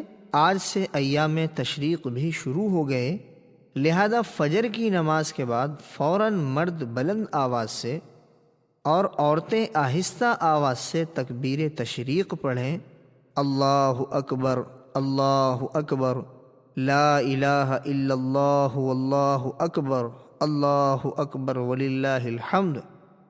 تکبیر تشریق 9 ذی الحجہ کی فجر سے 13 ذی الحجہ کی عصر تک ہر فرد نماز کے بعد 1 مرتبہ پڑھنا واجب ہے۔ 9 ذی الحجہ کا دن بڑا ہی عظیم الشان دن ہے۔ آج آپ کو سورج نکلنے کے بعد مینا سے عرفات کی طرف روانہ ہونا ہے۔ عرفات مینا سے 6 میل پر ایک بڑا میدان ہے۔ یہاں بھی پہلے سے خیمے یعنی ٹینٹس لگے ہوتے ہیں۔ تصویر میں آپ دیکھ رہے ہیں عرفات میں ایک مسجد ہے، مسجد نمرہ۔ اس میں امام حج ظہر اور عصر ایک ساتھ پڑھاتے ہیں۔ اگر آپ بھی اس مسجد میں پہنچ کر ظہر اور عصر ایک ساتھ پڑھنا چاہیں تو پڑھ سکتے ہیں، مگر اس بات کا خیال رکھیں کہ امام اس زمانے میں صوبہ نجد سے آتا ہے اور مسافر رہتا ہے، اس لیے دونوں نمازوں کو 2 رکعت کر کے وہ قصر پڑھاتا ہے۔ آپ بھی اگر مسافر ہیں یعنی 15 دن سے کم آپ کا قیام ہے تو امام کے ساتھ قصر پڑھ لیں، اور اگر آپ مقیم ہیں تو آپ کو 4 رکعت پڑھنی پڑے گی۔ لہٰذا امام جب ظہر کی 2 رکعت پڑھا کر سلام پھیر دے تو آپ جلدی سے کھڑے ہو کر بغیر سورہ فاتحہ اور سورت کے رکوع سجدے کے ساتھ 2 رکعت پڑھ کر سلام پھیر دیں۔ اس کے بعد امام کے ساتھ عصر کی نماز میں شریک ہو جائیں، اور جب امام عصر کی 2 رکعت پڑھا کر سلام پھیر دے تو آپ فوراً کھڑے ہو کر باقی 2 رکعت اسی طرح پوری کر لیں، یعنی بغیر سورت اور سورہ فاتحہ کے رکوع سجدے سے 2 رکعت پوری کر لیں۔ بعض لوگ مسئلہ نہ جاننے کی وجہ سے باوجود مقیم ہونے کے امام کے ساتھ سلام پھیر دیتے ہیں۔ ایسی صورت میں ان کی نماز نہیں ہوتی، انہیں اپنی نماز لوٹانا ضروری ہے۔ مگر بزرگوں، آج کل بھیڑ بہت زیادہ ہوتی ہے۔ بھیڑ میں ہو سکتا ہے کہ آپ اپنا خیمہ بھول جائیں اور بھٹک جائیں، اس لیے مناسب یہ ہے کہ اپنے خیموں میں جماعت کے ساتھ ظہر کے وقت میں ظہر اور عصر کے وقت میں عصر کی نماز پڑھیں۔ یہاں اپنے خیموں میں دونوں نمازیں ایک ساتھ نہ پڑھیں، اس کے بعد ذکر و دعا میں لگ جائیں۔ عرفات کے یہ چند کام ظہر سے مغرب تک یہ پورے حج کا خلاصہ اور نچوڑ ہے۔ یہ دعا کی قبولیت اور مغفرت کا دن ہے۔ اس دن میں اللہ تعالیٰ آسمان دنیا پر نزول فرماتے ہیں اور فرشتوں پر فخر کرتے ہیں کہ دیکھو میرے بندے ایک ہی حالت میں اس میدان میں بکھرے ہوئے ہیں، ایک ہی ترانہ ان کی زبان پر ہے، یہ مجھ سے توقع لگا کر میرے سامنے ہاتھ اٹھا کر دعائیں مانگ رہے ہیں، لہذا پوری طرح ہم اللہ کی طرف متوجہ رہیں۔ آج کا خاص کام دعا و استغفار ہے۔ غروب تک قبلہ رو کھڑے کھڑے جتنا کھڑے رہ سکتے ہیں، پھر بیٹھ کر، پھر کھڑے رہ کر اللہ کے سامنے خوب گڑگڑائیں، دعا کی کتاب پڑھیں۔ اس دن میں اپنے مالک کو جتنا منوا سکتے ہیں منوا لیں، اپنے لیے، گھر والوں کے لیے، والدین کے لیے، رشتہ داروں کے لیے، محسنین کے لیے، دوست احباب کے لیے، مرحومین کے لیے، تمام حاجیوں کے لیے اور پوری امت کے لیے خوب گڑ گڑا کر دعائیں مانگیں۔ جس زبان میں مانگ سکتے ہیں مانگیں۔ عرفات کے میدان میں زوال سے غروب تک کے وقت میں تھوڑی دیر وقوف کرنا یعنی ٹھہرنا حج کا بہت بڑا فرض ہے۔ ہو سکے تو یہ چند معمولات بھی کر لیں۔ عرفات میں ظہر کے بعد یہ 4 عمل کریں۔ چوتھا کلمہ 100 مرتبہ، لا الہ الا اللہ وحدہ لا شریک لہ لہ الملک ولہ الحمد یحیی ویمیت وہو علی کل شیء قدیر۔ بسم اللہ کے ساتھ سورہ اخلاص 100 مرتبہ، بسم اللہ الرحمن الرحیم، قل هو اللہ احد اللہ الصمد لم یلد ولم یولد ولم یکن لہ کفوا احد۔ درود ابراہیم اخیر میں وعلینا معہم کے ساتھ 100 مرتبہ پڑھیں۔ اللہم صلی علی محمد وعلی آل محمد کما صلیت علی ابراہیم وعلی آل ابراہیم انک حمید مجید وعلینا معہم۔ اللہم بارک علی محمد وعلی آل محمد کما بارکت علی ابراہیم وعلی آل ابراہیم انک حمید مجید وعلینا معہم۔ استغفار جو آپ کو یاد ہو 100 مرتبہ، استغفر اللہ ربی من کل ذنب واتوب الیہ۔ اس کے ساتھ قرآن کی تلاوت، مناجات مقبول یا حزب الاعظم بھی پڑھ سکتے ہیں تو ضرور پڑھیں۔ حضور اکرم صلی اللہ علیہ وسلم سے عرفات میں دودھ پینا ثابت ہے، لہذا سنت کی اتباع میں آپ بھی اگر میسر ہو سکے تو دودھ پی لیں یا کوئی اور چیز کھا پی لیں۔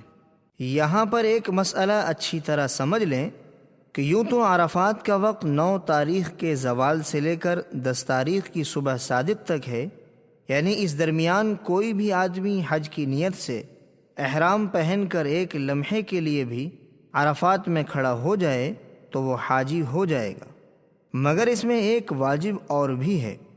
جو شخص 9 ذی الحجہ کو دن میں عرفات کے میدان میں پہنچ گیا، اس کو غروب تک رکنا ضروری ہے۔ اب وہ غروب کے بعد ہی عرفات کے میدان سے نکلے، اگر وہ غروب سے پہلے نکل گیا تو دم دینا ہوگا، ورنہ اس کا حج صحیح نہیں ہوگا۔ مزدلفہ کی طرف روانگی۔ جب سورج غروب ہو جائے تو مغرب کی نماز پڑھے بغیر مزدلفہ کی طرف روانہ ہو جائیں۔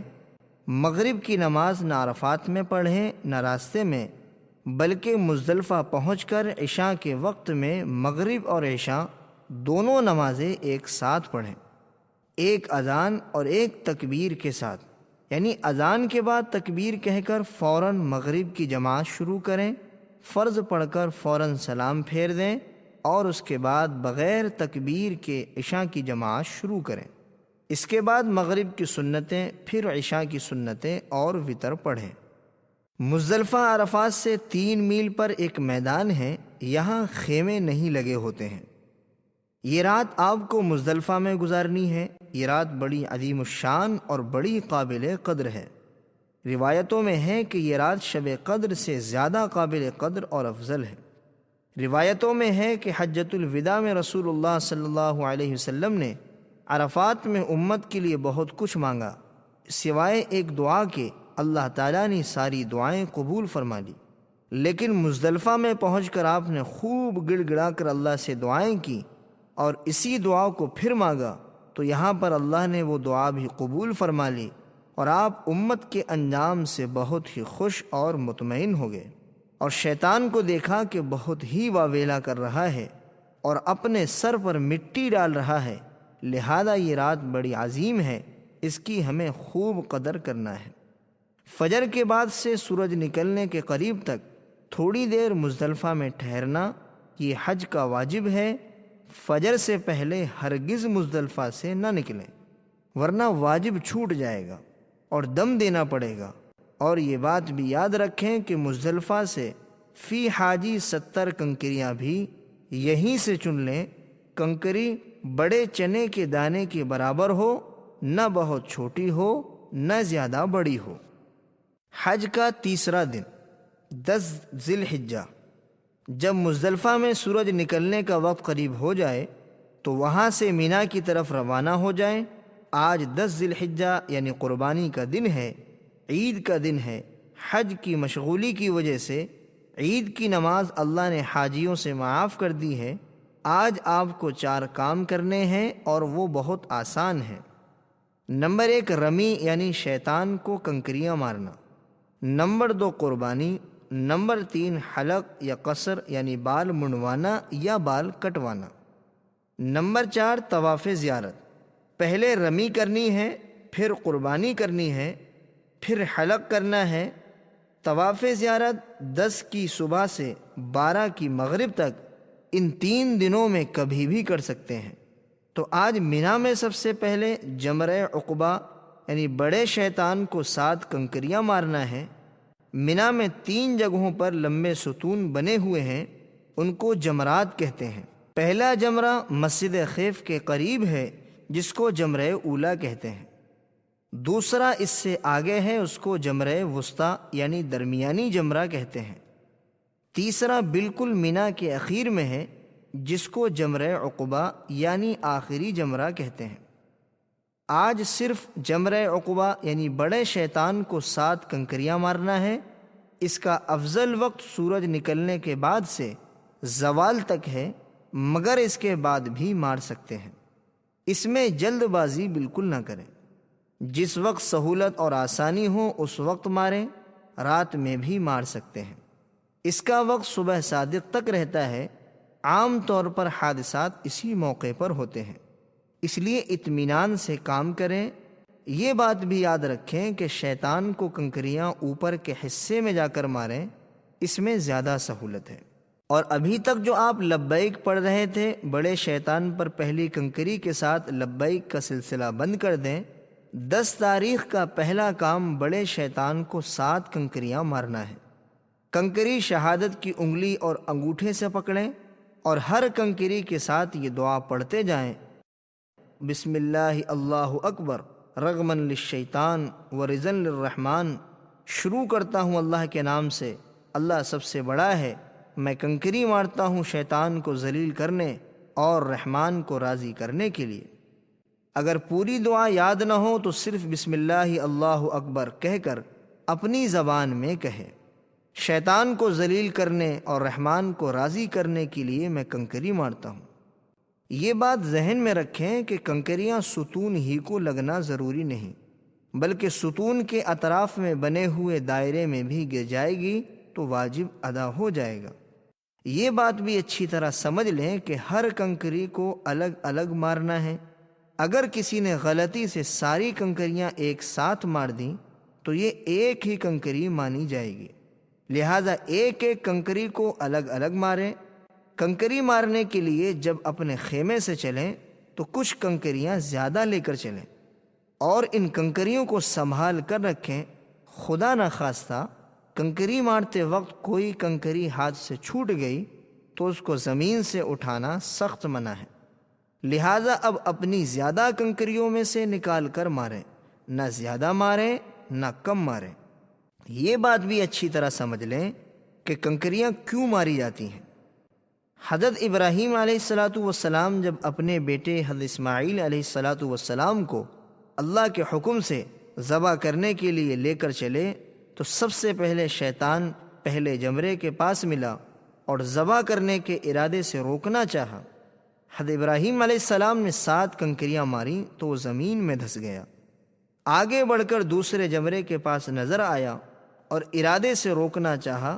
یہاں بھی حضرت ابراہیم علیہ السلام نے 7 کنکریاں ماری، وہ زمین میں دھس گیا۔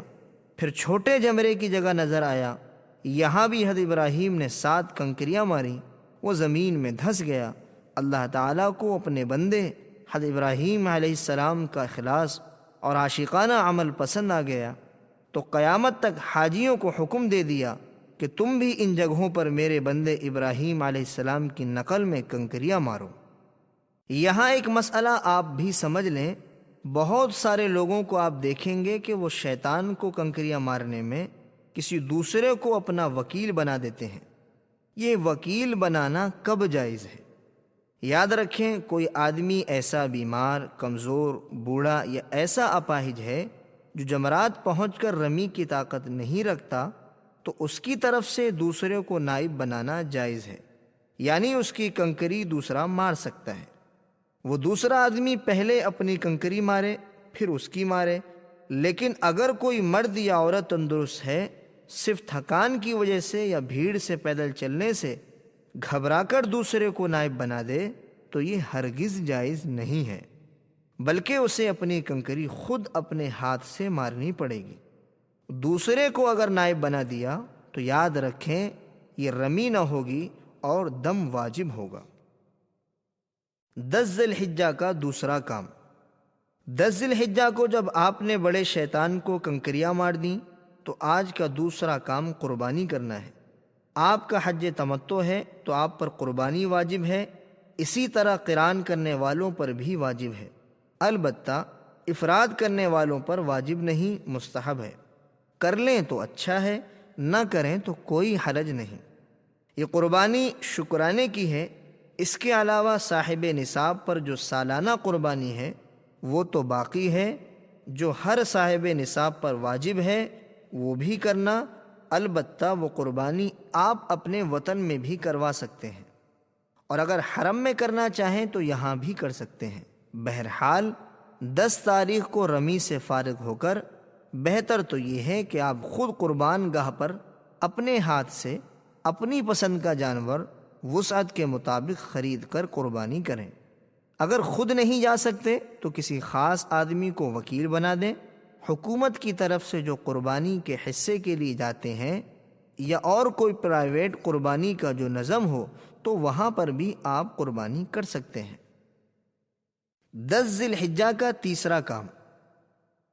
قربانی کے بعد آپ حلق کروا لیں یا قصر کروا لیں۔ حلق یعنی سر کے بال استرے سے صاف کرنا، اور قصر یعنی سر کے بال قینچی یا مشین سے کاٹنا۔ اس کے بغیر آپ کا احرام نہیں کھلے گا۔ اس کا طریقہ یہ ہے کہ پورے سر کے بال مڑوا دیے جائیں یا پورے سر کے بال برابر کر کے کٹوا دیے جائیں۔ حلق کرنا قصر سے زیادہ بہتر ہے، اس کا ثواب زیادہ ہے۔ آپ حرم میں دیکھیں گے کہ لوگ مختلف طرح سے حلق اور قصر کرتے ہیں، آپ دیکھا دیکھی نہ کریں۔ مسئلہ اچھی طرح سمجھ لیں۔ اگر آپ کے سر کے بال بڑے ہیں تو آپ قصر کر سکتے ہیں، یعنی بال قینچی سے کاٹ سکتے ہیں، مگر لمبائی میں کم از کم انگلی کے پورے کے برابر کٹانا واجب ہے۔ اگر آپ کے سر کے بال انگلی کے پورے سے چھوٹے ہیں تو پھر حلق واجب ہے، قینچی سے کاٹنے سے احرام نہیں کھلے گا۔ عورتیں اسی طرح بال کاٹیں جس طرح سے عمرے میں سعی کے بعد بال کاٹے تھے۔ بہرحال 10 ذی الحجہ کو جب آپ نے شیطان کو کنکری بھی مار لی، قربانی بھی کر لی اور سر بھی منڈوا لیا تو آپ کا احرام ختم ہو گیا۔ اب آپ سلے ہوئے کپڑے پہن سکتے ہیں اور وہ سب چیزیں حلال ہو گئیں جو احرام کی وجہ سے حرام تھیں، مگر ایک پابندی ابھی بھی باقی ہے کہ بیوی ابھی حلال نہیں ہوئی۔ جب طواف زیارت کر لیں گے تو بیوی بھی حلال ہو جائے گی۔ آج کا چوتھا کام ہے طواف زیارت۔ یہ حج کا فرض ہے۔ طواف زیارت 10، 11، 12 ذی الحجہ ان 3 دنوں میں کبھی بھی کر سکتے ہیں۔ رمی، قربانی اور حلق ان تینوں سے پہلے بھی اگر آپ کرنا چاہیں تو کر سکتے ہیں، البتہ افضل یہ ہے کہ طواف زیارت رمی اور قربانی و حلق کے بعد ہی کیا جائے۔ یہ طواف بھی ویسا ہی ہے جیسے عمرے کا طواف آپ نے کیا تھا کہ حجر اسود کے استلام یعنی بوسے سے طواف شروع ہوگا، 7 چکر ہوں گے۔ البتہ یہ طواف چونکہ عام طور پر اپنے کپڑوں میں ہوتا ہے، اس کے لیے حاجی قربانی کر کے حلق کروا لیتا ہے اور احرام اتار دیتا ہے تو اس میں استوا نہ ہوگا، مگر یاد رکھیں رمل اس میں بھی ہوگا۔ لیکن اگر قربانی کر کے آپ نے حلق نہیں کیا اور احرام میں ہی آ کر طواف زیارت کرتے ہیں، یا رمی اور قربانی سے پہلے طواف زیارت کرتے ہیں، تو 7 چکروں میں اجتباء ہوگا، یعنی داہنے بغل سے احرام کی چادر نکال کر بائیں کندھے پر ڈالیں گے، جیسے شروع میں عمرے کے وقت آپ نے کیا تھا۔ اگر ایک ہی دن میں یہ چاروں کام نہ ہو سکیں تو کوئی حرج نہیں، آج شیطان کو کنکری مار لیں، پھر قربانی اور حلق کر لیں، طواف زیارت دوسرے دن کریں۔ اگر اتنا بھی آپ کو مشکل لگ رہا ہے تو صرف بڑے شیطان کو آج کنکریاں مار لیں، دوسرے دن قربانی اور طواف زیارت کر لیں۔ یاد رہے کہ جب تک حلق نہ کر لیں احرام نہیں اترے گا۔ طواف زیارت کے بعد سعی۔ طواف زیارت کے بعد ہر حاجی کو سعی کرنا ہے۔ حج کی سعی کے لیے علماء کرام نے حج کی سعی کے وقت میں بہت سہولت بتائی ہے۔ یہ سعی طواف زیارت کرنے کے بعد حج کے مہینے میں کبھی بھی کر سکتے ہیں۔ اس سعی کے لیے احرام اور نفلی طواف بھی شرط نہیں ہے، بس صرف صفا مروہ کے ساتھ پھیرے اس طرح سے کرنے ہیں جس طرح آپ نے عمرے کے طواف میں کیے تھے۔ لہذا حج کے 5 دنوں میں اگر تھکان زیادہ ہو جائے تو حج کرنے کے 2-3 دن بعد بھی کر سکتے ہیں، اس میں کوئی نقصان بھی نہیں ہے اور کوئی سزا بھی نہیں ہے۔ اگر کسی نے طواف زیارت نہیں کیا اور چلا گیا تو جب تک دوبارہ مکہ آ کر طواف زیارت نہ کر لے اس کی بیوی اس پر حرام رہے گی، چاہے سالہ سال گزر جائیں۔ طواف زیارت 12 کی مغرب تک کر لینا ہے۔ عورتوں کے لیے ایک اہم مسئلہ، اگر حج کے دوران عورت کو مخصوص ایام شروع ہو جائیں تو وہ حج کے تمام امور ادا کریں، صرف طواف زیارت اس وقت تک نہ کریں جب تک پاک نہ ہو جائیں، اور نہ اس حالت میں حرم میں داخل ہوں۔ اس تاخیر سے اس پر دم واجب نہ ہوگا اور نہ گناہ ہوگا۔ البتہ پاک ہو جانے کے بعد پھر طواف زیارت میں تاخیر نہ کرنا چاہیے۔ اور اگر حج میں مخصوص ایام اخیر میں شروع ہوئے اور عورت طواف زیارت نہ کر سکی اور حج کے بعد فوراً اس کی روانگی کا وقت بھی آ گیا اور ابھی اس کے ذمے طواف زیارت باقی ہے، تو یہ عورت کیا کرے؟ تو اس میں آپ اچھی طرح مسئلہ سمجھ لیں کہ حج کے بعد عورت کا قافلہ روانہ ہو رہا ہے اور اس کے لیے رکنے کی کوئی شکل نہیں ہے، تو اس عورت کے لیے مسئلہ یہ ہے اسی ناپاکی کی حالت میں کپڑا اچھی طرح لپیٹ کر استغفار کرتے ہوئے طواف زیارت کر لے اور اس کے بعد حرم میں بڑے جانور کی قربانی کرا دے۔ بڑے جانور سے مراد گائے، بیل اور اونٹ ہے۔ حج کا چوتھا دن 11 ذی الحجہ۔ آج آپ کو زیادہ کام نہیں کرنا ہے۔ اگر 10 تاریخ کو قربانی کی اور طواف زیارت نہیں کیا تھا تو اس کو آج کر لیں، اگر کر لیا تھا تو ٹھیک ہے۔ آج کا خاص کام تینوں شیطانوں کو ساتھ ساتھ کنکریاں مارنا ہے۔ وقت زوال کے بعد سے صبح صادق تک رہتا ہے، لہذا اس میں جلد بازی بالکل نہ کریں۔ پہلے چھوٹے شیطان کو 7 کنکریاں ماریں، ہر کنکری کے ساتھ دعا بھی پڑھتے جائیں جو پہلے بتائی گئی۔ بسم اللہ اللہ اکبر رغمن للشیطان ورزن للرحمن۔ اللہ کے نام سے شروع کرتا ہوں، اللہ سب سے بڑا ہے، شیطان کو ناراض ذلیل کرنے کے لیے اور رحمان کو راضی کرنے کے لیے میں کنکری مار رہا ہوں۔ چھوٹے شیطان کو 7 کنکریاں مار لیں تو پھر مجمع سے تھوڑا ہٹ کر قبلہ رو ہاتھ اٹھا کر دعا کریں، یہ دعا کی قبولیت کی جگہ ہے۔ پھر درمیانی شیطان کو اسی طرح 7 کنکریاں ماریں، ہر کنکری کے ساتھ دعا پڑھتے جائیں، اور 7 کنکریاں پوری کر لینے کے بعد مجمع سے تھوڑا دور ہٹ کر دعا کریں، یہ بھی دعا کی قبولیت کی جگہ ہے۔ پھر بڑے شیطان کو بھی ترتیب وار 7 کنکریاں ماریں اور یہاں دعا نہ کریں۔ اس کے بعد رات منا میں ہی گزاریں، نمازوں اور دعاؤں کا اہتمام کریں۔ 11 تاریخ کو کنکری مارنے کا وقت زوال سے شروع ہوتا ہے اور 12 کی صبح صادق تک رہتا ہے۔ حج کا 5واں دن 12 ذی الحجہ۔ اگر کسی وجہ سے 10 اور 11 کو آپ قربانی اور طواف زیارت نہیں کر سکیں تو آج اس سے فارغ ہو جائیں۔ آج مغرب تک کسی حالت میں طواف زیارت کر لینا ہے۔ اگر آج مغرب تک نہیں کر سکے تو دم دینا پڑے گا، اور دم دینے کے بعد بھی طواف زیارت تو آپ کو کرنا ہی ہے۔ آج کا خاص کام تینوں شیطانوں کو ساتھ ساتھ کنکریاں مارنا ہے، بالکل اسی طرح جیسے کل مار چکے ہیں۔ ہر کنکری کے ساتھ دعا بھی پڑھنی ہے۔ پہلے اور دوسرے شیطان کو کنکری مار کر مجمع سے تھوڑا دور ہٹ کر دعا کرنی ہے۔ تیسرے شیطان کو کنکری مار کر دعا نہیں کرنی ہے۔ آج یعنی 12 تاریخ کو بھی کنکری مارنے کا وقت زوال سے 13 کی صبح صادق تک ہے، لہذا جلد بازی بالکل نہ کریں۔ رات میں بھی مار سکتے ہیں۔ اس کے بعد 13 تاریخ کی رمی اختیاری ہے۔ اگر رک جاتے ہیں اور 13 کو بھی رمی کر لیتے ہیں تو بہتر ہے، اور اگر 12 کو فارغ ہو کر مکہ مکرمہ جانا چاہتے ہیں تو جا سکتے ہیں، مگر یہ بات یاد رکھیں کہ 13 کی صبح صادق سے پہلے منا سے نکل جائیں۔ اگر آپ لیٹ ہو گئے اور 13 کی صبح صادق منا میں ہی ہو گئی تو اب 13ویں کی رمی واجب ہو گئی، اب بغیر رمی کے نہیں جا سکتے۔ لہذا 13 کو بھی ترتیب وار پہلے چھوٹے کو، پھر درمیانی کو اور پھر بڑے شیطان کو ساتھ ساتھ کنکریاں مارنی ہیں۔ البتہ 13 کی رمی کا وقت صبح صادق سے شروع ہو جاتا ہے اور زوال تک کا وقت مکروہ رہتا ہے، اور زوال سے غروب تک وقت مسنون ہے، اور غروب پر وقت ختم ہو جاتا ہے۔ رمی کی بڑی فضیلت ہے۔ ہر کنکری پر اللہ تعالیٰ ایک مہلک اور بھاری گناہ معاف کرتا ہے جو آدمی کو ہلاک کرنے کے لیے کافی ہوتا ہے۔ 13 کی کنکری ہر حال میں غروب سے پہلے مار لینی چاہیے۔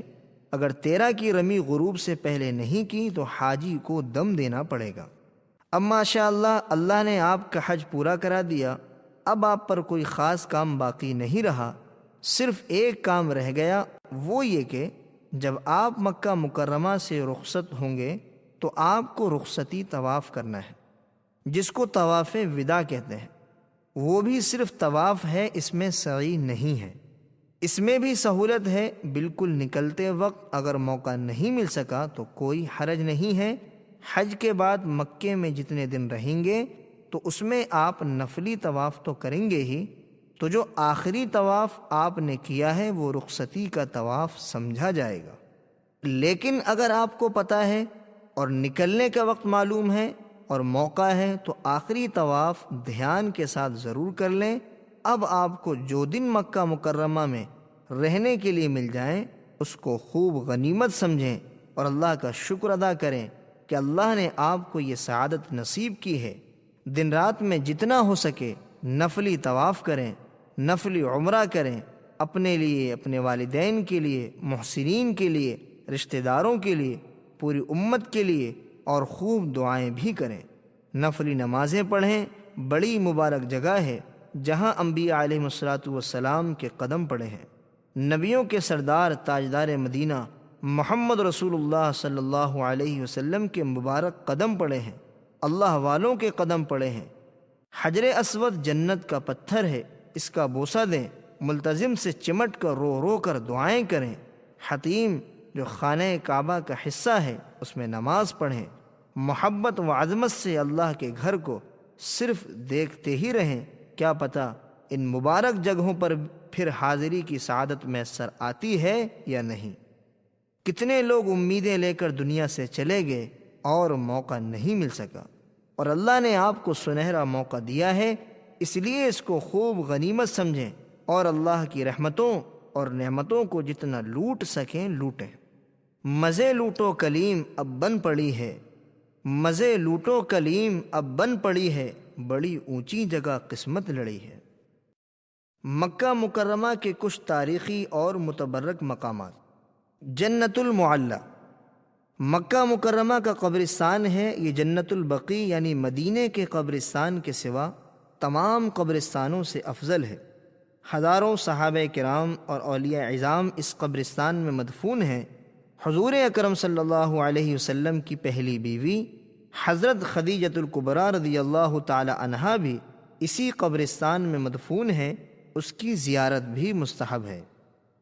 جبل ابو قبیس مسجد حرام سے باہر صفا سے متصل ایک پہاڑ ہے، جس پہاڑ پر چڑھ کر حضور اکرم صلی اللہ علیہ وسلم نے قریش کو اسلام کی پہلی دعوت دی تھی۔ یہاں بنو ہاشم آباد تھے، اور اسی پہاڑ کے ایک حصے میں وہ گھاٹی تھی جس میں 3 سال تک حضور اکرم صلی اللہ علیہ وسلم کے ساتھ بنو ہاشم کا بائیکاٹ ہوا تھا۔ صفا سے ملے ہوئے پہاڑ کے اس حصے میں آج شاہی محل بنا ہوا ہے، جبکہ سامنے والے حصے میں حکومت نے سرنگیں نکالی ہیں۔ روایتوں میں ہے یہ وہ پہاڑ ہے جس کو کائنات کی تخلیق کے وقت اللہ تعالیٰ نے سب سے پہلے پیدا کیا تھا۔ یہ ہے جبل ابو قبیس، مولد النبی صلی اللہ علیہ وسلم، وہ جگہ جہاں حضور اکرم صلی اللہ علیہ وسلم کی پیدائش ہوئی۔ صفا مروہ سے باہر والے صحن کے سامنے کے حصے میں جو عمارت اور لائبریری ہے، یہ وہی مبارک جگہ ہے جہاں حضور اکرم صلی اللہ علیہ وسلم کی پیدائش ہوئی۔ غار حرا، جبل نور، اور اسی کو جبل حرا بھی کہتے ہیں۔ اسی کے اوپر وہ غار ہے جہاں حضور اکرم صلی اللہ علیہ وسلم نبوت ملنے سے پہلے قیام فرماتے تھے، اور اسی غار میں جبرائیل امین پہلی وحی لے کر نازل ہوئے تھے۔ اس پر یہ آیتیں بھی لکھی ہوئی ہیں، اقرأ بسم ربک الذی خلق خلق الانسان من علق۔ یہ پہاڑ اپنی مخصوص اور نمایاں شکل سے دور سے ہی پہچانا جاتا ہے کہ یہ جبل نور یا جبل حرا ہے۔ غار ثور، ہجرت کے سفر میں آپ صلی اللہ علیہ وسلم نے حضرت ابوبکر صدیق رضی اللہ عنہ کے ساتھ 3 دن اسی غار میں قیام کیا تھا۔ یہ غار جبل ثور میں واقع ہے۔ یہ پہاڑ مکہ مکرمہ سے تقریباً 6 میل کے فاصلے پر ہے۔ دار ارقم، یہ حضرت ارقم رضی اللہ عنہ کا وہ مکان ہے جہاں اسلام کے ابتدائی زمانے میں صحابہ کرام رضی اللہ عنہم حضور اکرم صلی اللہ علیہ وسلم کے ساتھ چھپ کر نماز پڑھا کرتے تھے، قرآن اور دین کو سیکھا کرتے تھے۔ اب یہ مکان سعی کی جگہ سے تبدیل ہو گیا ہے، اس کا نام باب ارقم ہے۔ اسی گھر میں حضرت عمر رضی اللہ تعالیٰ عنہ اسلام لائے تھے۔ مصعب بن عمیر رضی اللہ عنہ بھی اسی جگہ آ کر مسلمان ہوئے تھے۔ مسجد جن، طائف سے واپسی پر مکہ مکرمہ سے قریب آپ صلی اللہ علیہ وسلم نے نماز پڑھی تھی تو قرآن سن کر جنات جمع ہو گئے تھے اور مسلمان ہو گئے تھے۔ اس جگہ پر مسجد جن بنی ہوئی ہے جو سڑکوں کی بیچ میں ہے۔ حرم سے شعب عامر کی طرف آتے وقت محلہ شعب عامر اور محلہ سلیمانیہ کے درمیان سڑک پر نظر آتی ہے، وہی مسجد جن ہے۔ مسجد رایا، رسول اللہ صلی اللہ علیہ وسلم نے فتح مکہ کے دن اس جگہ فتح کا جھنڈا نصب کیا تھا۔ جنت المعلی کے راستے میں ہے۔ اس جگہ اب مسجد بنی ہوئی ہے، اسی کو مسجد رایا کہتے ہیں۔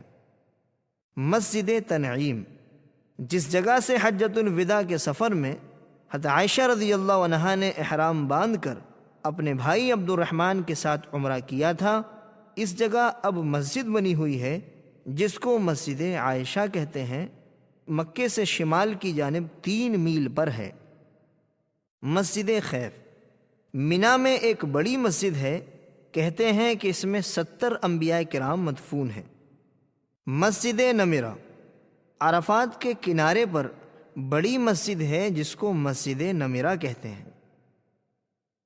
مسجد مشعر الحرام، مزدلفہ میں بڑی مسجد ہے۔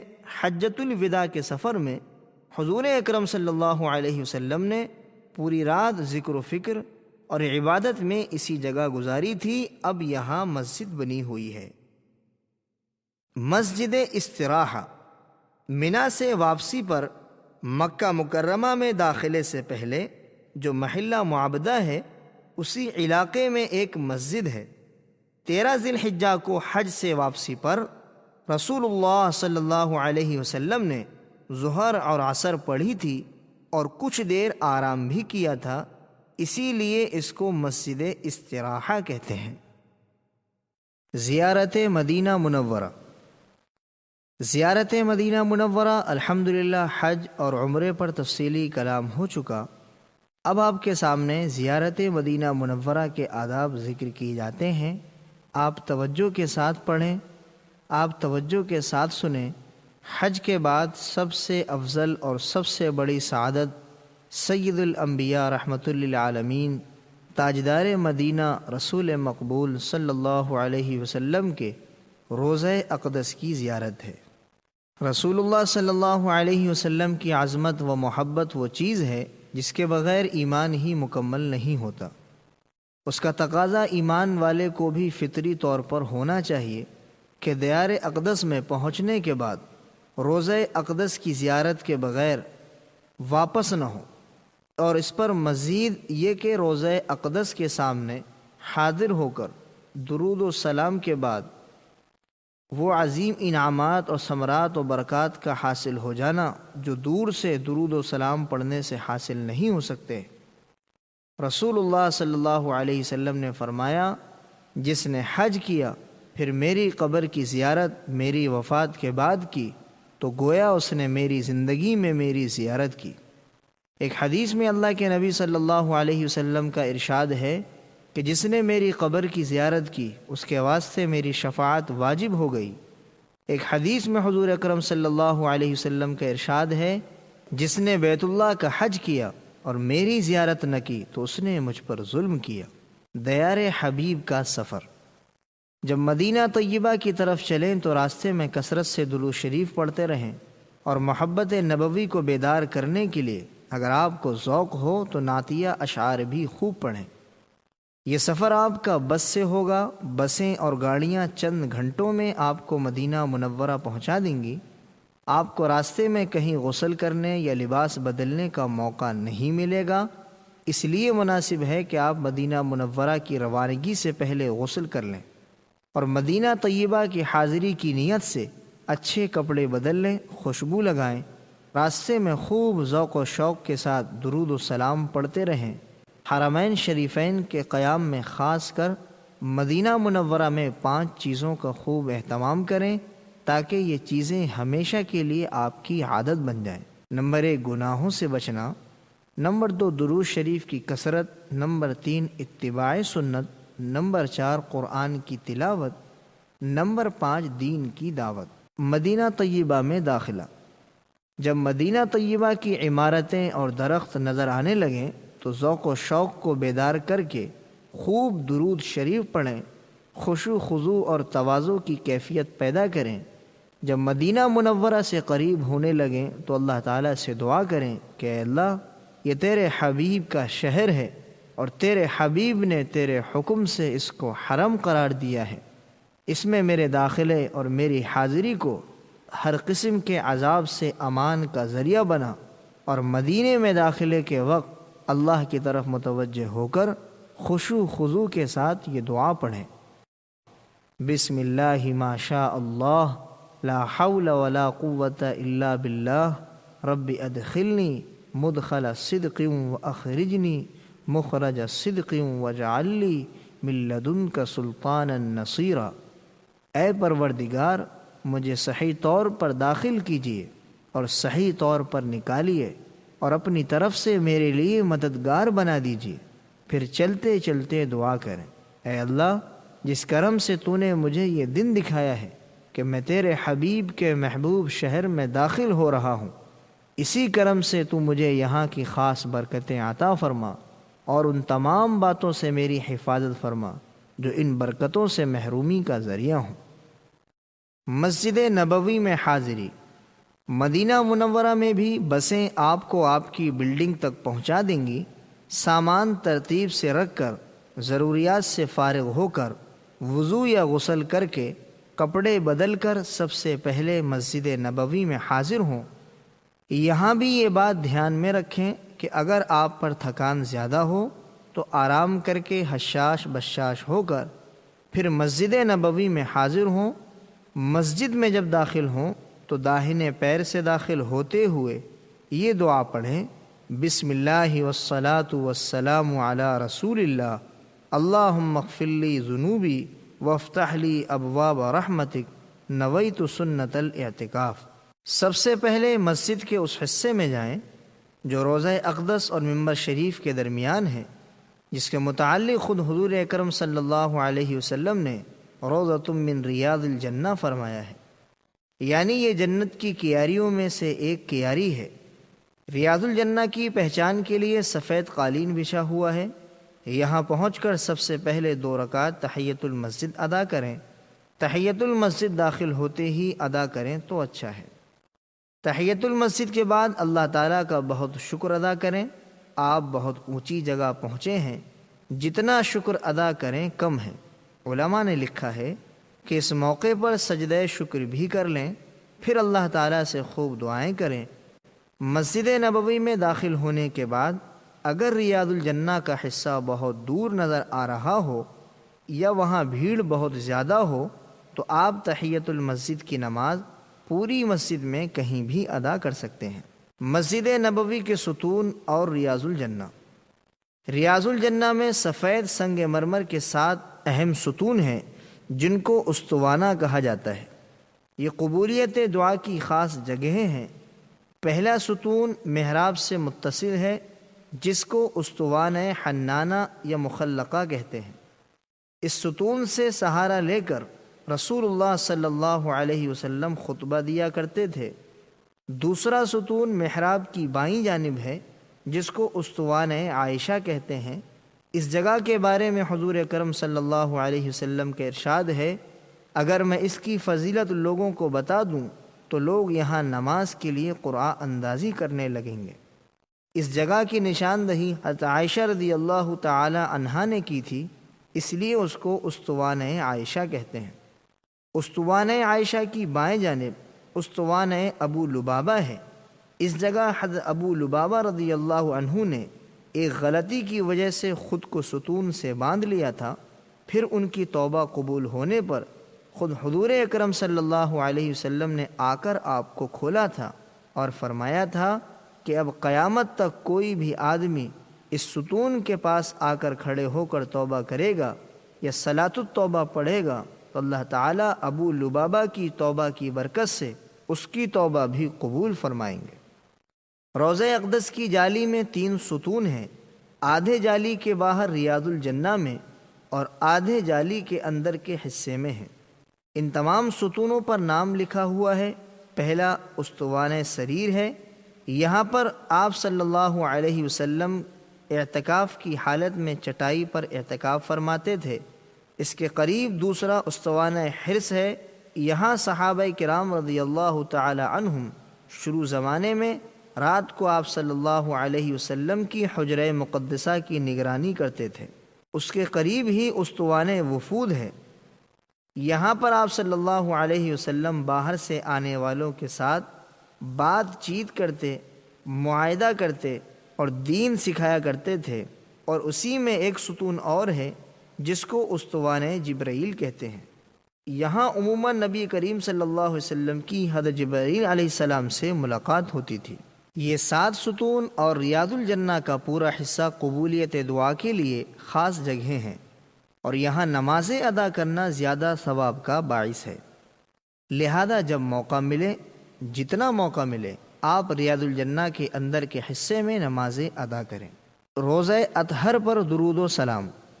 تحیۃ المسجد اور دعا سے فارغ ہو کر پورے ادب اور ہوش کے ساتھ روزہ اقدس پر آئیں اور یہ سمجھیں کہ میں خدمت اقدس میں حاضر ہوں اور حضور اقدس صلی اللہ علیہ وسلم میری بات بنفس نفی سن رہے ہیں۔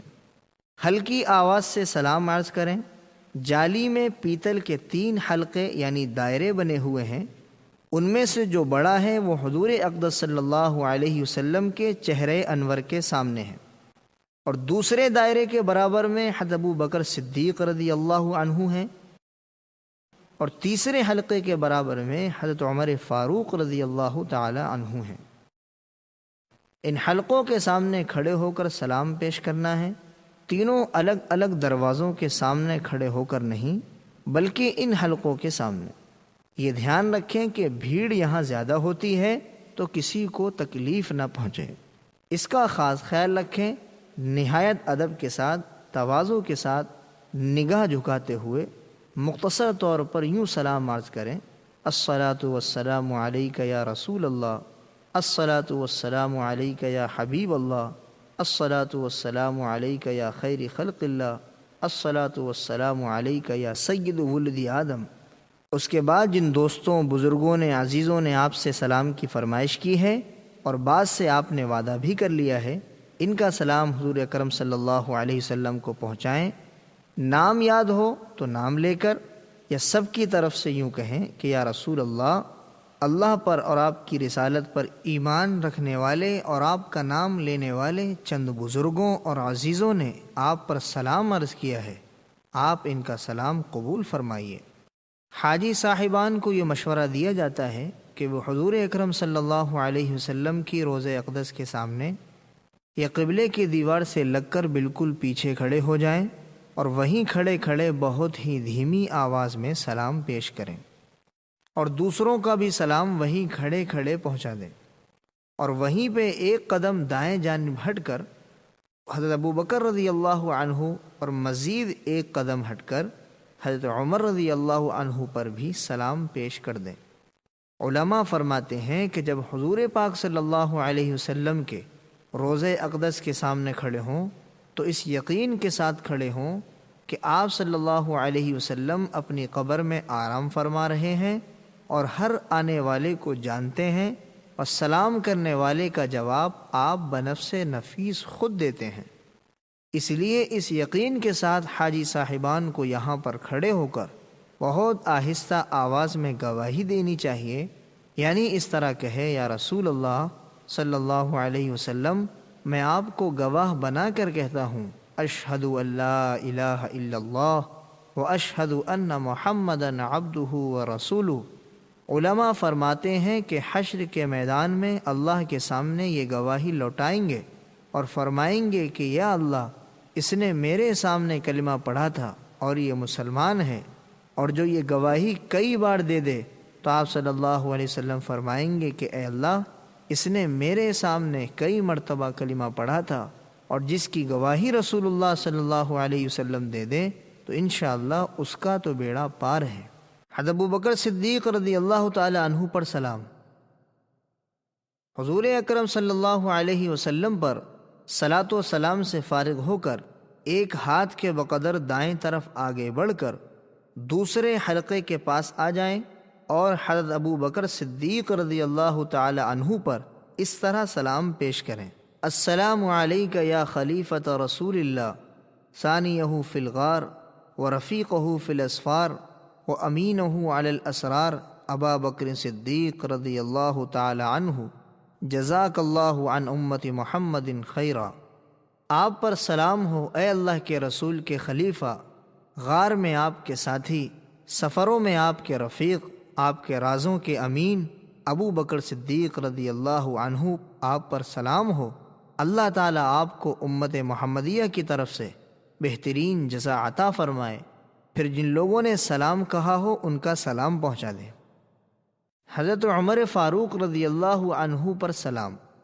حضرت ابو بکر صدیق رضی اللہ تعالی عنہ پر سلام سے فارغ ہو کر مزید ایک ہاتھ دائیں طرف آگے بڑھ کر تیسرے حلقے کے پاس آ جائیں اور حضرت عمر رضی اللہ تعالی عنہ کو ان الفاظ میں سلام عرض کریں: السلام علیک یا امیر المؤمنین عمر الفاروق، والذی اعز اللہ بہ الاسلام، امام المسلمین، مرضیا حیا میتا، جزاک اللہ عن امت محمد خیرا۔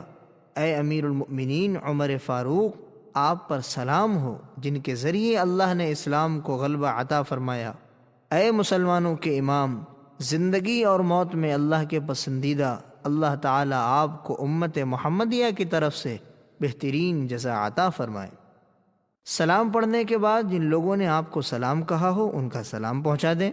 پھر دوبارہ روضہ اقدس کے سامنے آئیں اور موقع ہو تو روضہ اقدس کی طرف رخ کر کے ورنہ قبلہ رو ہو کر خوب تضرع و زاری کے ساتھ پیغمبر صلی اللہ علیہ وسلم کے وسیلے کے اپنی مغفرت اور دین و دنیا کی فلاح کے لیے دعا کریں۔ یہ مقام دعا کی قبولیت کا ہے۔ اس کے بعد ریاض الجنہ میں جا کر 2 رکعت نماز پڑھیں، بشرط ہے کہ مکروہ وقت نہ ہو، اور خوب دعا مانگیں۔ مدینہ منورہ کے قیام کو خوب غنیمت سمجھیں، جہاں تک ہو سکے زیادہ وقت مسجد نبوی میں گزاریں، اور درود شریف جتنا کثرت سے پڑھ سکتے ہیں پڑھتے رہیں، وقت بالکل ضائع نہ کریں، اس کا خیال رکھیں۔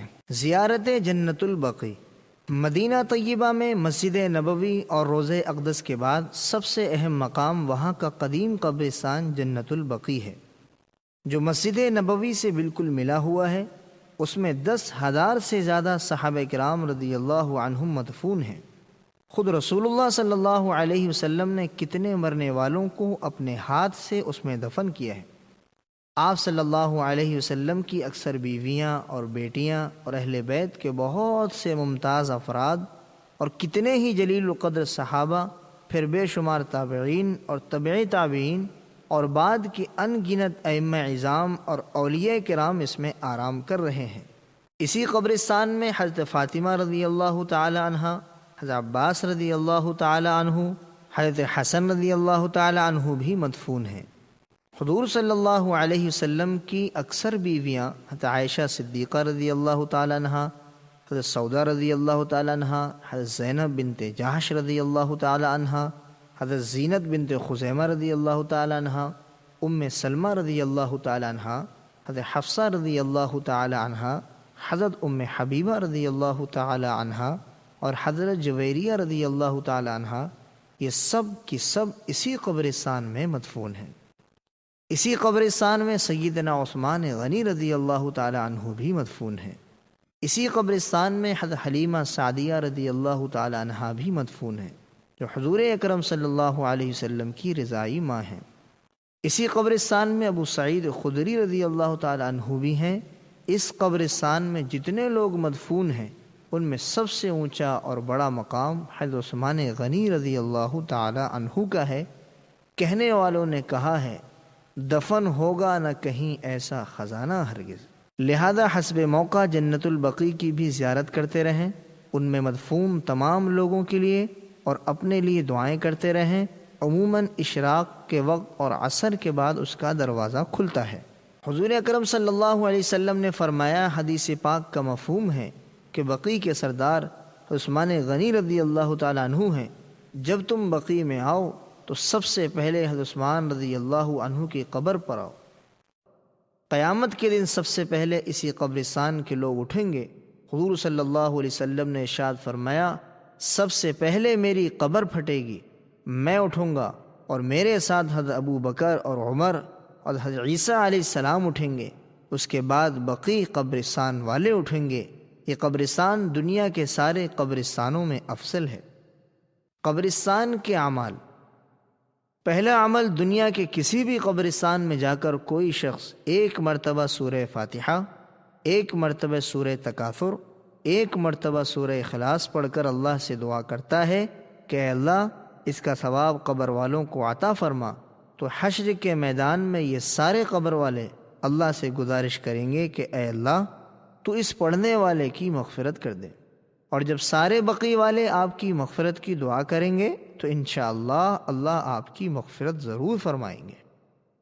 دوسرا عمل، کسی بھی قبرستان میں جا کر جب کوئی شخص 11 مرتبہ سورہ اخلاص پڑھ کر اللہ سے دعا کرتا ہے کہ اے اللہ اس کا ثواب ان قبر والوں کو عطا کر دیجئے، تو آدم علیہ السلام سے لے کر آج تک جتنے لوگ یہاں مدفون ہیں سب کی تعداد کے برابر اس کو ثواب دیا جائے گا۔ مسجد نبوی میں نماز کا ثواب۔ مدینہ منورہ کے قیام کے زمانے میں مسجد نبوی میں باجماعت نماز پڑھنے کا اہتمام کریں۔ مسجد نبوی میں باجماعت نماز پڑھنے کا بہت زیادہ ثواب ہے۔ ایک حدیث میں حضور اکرم صلی اللہ علیہ وسلم کا ارشاد ہے، میری اس مسجد میں 1 نماز کا ثواب 1000 نمازوں سے بہتر ہے، سوائے مسجد حرام کے، کیونکہ مسجد حرام میں باجماعت نماز پڑھنے کا ثواب دوسری مسجدوں کے مقابلے میں 1,00,000 نمازوں سے افضل ہے۔ ابن ماجہ کی ایک حدیث شریف میں ہے کہ مسجد نبوی کی ایک نماز کا ثواب 50,000 نمازوں کے برابر بتایا گیا ہے۔ مسجد نبوی میں 40 نمازیں۔ مدینہ منورہ کے قیام میں افضل ترین عمل یہ ہے کہ سرکار دو عالم صلی اللہ علیہ وسلم پر درود شریف کثرت سے پڑھا جائے اور نمازوں کو باجماعت مسجد نبوی میں ادا کیا جائے۔ مسجد نبوی میں 40 نمازوں کی بڑی فضیلت ہے۔ حضرت انس رضی اللہ تعالی عنہ سے روایت ہے کہ رسول اللہ صلی اللہ علیہ وسلم نے ارشاد فرمایا، جس نے میری اس مسجد میں 40 نمازیں پڑھیں، ان میں سے ایک بھی نماز فوت نہ ہوئی ہو، یعنی چھوٹی نہ ہو، تو اس کے لیے اللہ کی طرف سے 3 قسم کی برات کا اعلان ہے۔ نمبر 1 جہنم سے برات، نمبر 2 عذاب الہی سے برات، نمبر 3 نفاق سے برات۔ لہذا مسجد نبوی میں 40 نمازوں کو باجماعت ادا کرنے کا پورا اہتمام کریں۔ مدینہ منورہ کی کچھ اور زیارتیں۔ جبل احد، مدینہ منورہ سے 3 میل کے فاصلے پر یہ ایک بہت بڑا پہاڑ ہے، جس کے بارے میں حضور صلی اللہ علیہ وسلم نے فرمایا، جبل یحبنا ونحبہ، یہ وہ پہاڑ ہے جو ہم سے محبت کرتا ہے اور ہم اس سے محبت کرتے ہیں۔ اسی پہاڑ کے دامن میں اسلام کی مشہور لڑائی جنگ احد ہوئی تھی، جس میں حضور اکرم صلی اللہ علیہ وسلم زخمی ہوئے تھے، آپ کے دندان مبارک شہید ہوئے تھے اور 70 صحابہ کرام شہید ہوئے۔ انہی شہداء میں حضور اکرم صلی اللہ علیہ وسلم کے حقیقی چچا سید الشہداء حضرت حمزہ رضی اللہ تعالی عنہ بھی ہیں۔ تمام شہداء اسی جگہ مدفون ہیں۔ احد کا یہ قبرستان خوبصورت جالی سے بند کر دیا گیا ہے۔ احد کے اعمال۔ احد کے میدان میں بھی کھڑے ہو کر ہم قبرستان والے اعمال ضرور کر لیں، کیونکہ احد کے میدان میں بھی ایک قبرستان ہے۔ مسجد قباء، مدینہ منورہ سے 2 میل کے فاصلے پر یہ خوبصورت مسجد ہے۔ ہجرت کے سفر میں مدینے سے پہلے قباء میں آپ نے 14 دن قیام فرمایا اور مسجد بھی آپ نے خود تعمیر فرمائی۔ اس مسجد کا اور اس مسجد میں نماز پڑھنے والوں کا اللہ تعالیٰ نے قرآن میں بھی ذکر فرمایا ہے، لَمَسْجِدٌ أُسِّسَ عَلَى التَّقْوَى مِنْ أَوَّلِ يَوْمٍ أَحَقُّ أَن تَقُومَ فِيهِ رِجَالٌ يُحِبُّونَ أَن يَتَطَهَّرُوا وَاللَّهُ يُحِبُّ الْمُطَّهِّرِينَ، وہ مسجد جس کی بنیاد پہلے دن سے تقوی پر رکھی گئی ہے، وہ اس بات کی زیادہ حقدار ہے کہ تم اس میں کھڑے ہو۔ اس میں ایسے لوگ ہیں جو پاک صاف ہونے کو پسند کرتے ہیں اور اللہ پاک صاف لوگوں کو پسند کرتا ہے۔ اس مسجد کی بھی ضرور زیارت کریں اور اس میں نماز بھی پڑھیں۔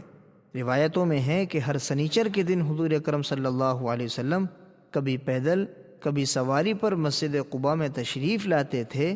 ایک روایت میں ہے، صلاۃ فی مسجد قباء کا عمرہ، مسجد قباء میں 2 رکعت نماز کا ثواب عمرے کے برابر ہے۔